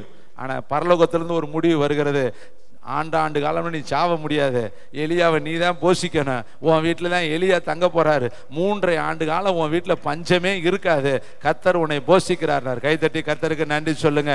நீ ஒரு முடிவுக்கு வந்துட்டா பரலோகம் ஒரு முடிவுக்கு வந்துடும். நீ ஆகாதுன்னு முடிவுக்கு வந்தேன்னா கர்த்தர் சொல்லுவார், இப்பதான் கரெக்டா வந்திருக்கிற, இப்பதான் ஆகும்னு நான் முடிவுக்கு வர்றேன்னு கர்த்தர் வந்துடுவார். கைத்தட்டுங்க. காற்று வராது. சொல்லுங்க, என் வாழ்க்கையில காற்று வராது, மழையும் வராது, அப்பியாசமே இருக்காது, ஒண்ணுமே இல்லை. முன்னாடி போறேன், ஒரு பெரிய வீர முன்னாடி போய் ஒண்ணுமே இல்லாம ஒரு கவன்கல்லை வச்சுட்டு நிக்கிறேன். அவன் சிரிக்கிறான், ஏன்டா டே கவன்கல்லை வச்சு எப்படா ஜெயிக்க முடியும்? டே நான் வீரன்டா. ஆமாடா, நீ வீரன் தான், ஜூரன் தான், ஆனால் நான் வீரனே கிடையாது. ஆனால் என் கூட ஒரு பெரிய யுத்த வீரர் இருக்கிறாரு, சேனை தலைவர் இருக்கிறாரு, இராணுவங்களின் தேவன் இருக்கிறாரு, சேனைகளின் கர்த்தர் இருக்கிறாரு, வானாதி வானங்களும் கொள்ளாத மகிமையின் தேவன் என் கூட இருக்கிறாரு. உன் கூட இருக்கிறது மாம்சீக பலம், உன் கூட இருக்கிறது யுத்த புயம், என் கூட இருக்கிறது ராஜாதி ராஜாவுடைய புயம் என்று சொல்லி ஒரே ஒரு கல்லை இயேசுவின் நாமத்தில் விட்டுருப்பேன். நான் நினைக்கிறேன் அந்த கல்லு போய் எங்க கேப் இருந்துச்சோ அந்த கேப்ல தட்டுச்சு பாருங்க, அவ்வளவு பெரிய கோலியாத்து விழுந்தான். அங்க சொல்லப்பட்டது கர்த்தரே தெய்வம் என்று எல்லா ஜனங்களும் அறிந்து கொள்ளும்படி கர்த்தருடைய நாமம் மகிமைப்பட்டுச்சு. இன்னைக்கு ஆண்டவர் உனக்கு சொல்றாரு, சொல்லு இன்னர்ல, என் வாழ்க்கையில காற்று வேண்டாம், மழையும் வேண்டாம், கர்த்தர் போதும். என் வாழ்க்கையில உறவுகள் வேண்டாம், சொந்தங்கள் வேண்டாம், என் தேவனுடைய ஆவியானவர் போதும். என் வாழ்க்கையில படிப்பு வேண்டாம், பட்டம் வேண்டாம், பதவி வேண்டாம், அந்தஸ்து வேண்டாம், அழகு வேண்டாம், உலகத்தில் இருக்கிற எந்த அபியாசமும் எனக்கு வேணாம், ஆனா எனக்குள்ள இருக்கிற ஆவியானவர் போதும். அன்னைக்கு எகிப்தில் இருக்கிற ராஜா கேட்டாரு, தேவ ஆவியை பெற்ற இந்த யோசேப்பை போல யாரா இந்த ஊர்ல இருக்கிறா? அன்னைக்கு பாபிலோன்ல கேட்டாங்க, தேவ ஆவியை பெற்ற இந்த தானியேலை போல யாரா இந்த ஊர்ல இருக்கிறான்னு கேட்டாங்க இல்லையா? அது போல தேவனுடைய ஆவியானவர் உனக்குள்ள இருந்தார்னா உனக்கு நிகர் உங்க பட்டணத்துல யாருமே கிடையாது, உங்க வீட்டுல யாருமே கிடையாது, உங்க தேசத்துல யாருமே கிடையாது. அப்படிப்பட்ட கிருபையை ஆவியானவர் உனக்குள்ளே வைத்திருக்கிறாரு. அவர் ஞானத்தை போதிக்கிற ஆவியானவர், ஆலோசனை கொடுக்கிற ஆவியானவர், தீர்க்க தரிசனத்தின் ஆவியானவர், பற்பல பாஷைகளை பேச வைக்கிற ஆவியானவர், அற்புதங்களை நடப்பிக்கிற ஆவியானவர், அதிசயங்களை நடப்பிக்கிற ஆவியானவர், செத்தவனை உயிரோடு எழுப்ப பண்ணுகிற ஆவியானவர், இல்லாதவைகளை இருக்கிறவைகளை போல அழைக்கிற ஆவியானவர், எல்லாவற்றையும் நிரப்புகிற ஆவியானவர் அவர் உனக்குள்ள இருந்து செய்யற காரியம் பயங்கரமா இருக்கும். இப்ப சொல்லுங்க, காரிய சித்தியோ யாரால வரும்? கர்த்தரால வரும், ஆவியானவரால வரும், பரலோகத்தால வரும், பிதாவினால வரும், என் தேவாதி தேவனால வரும். எல்லாரும் ஜெபிக்கும்படி எழுந்து நிற்கலாம். ரீபா ரபா ரீபா லா ரபா.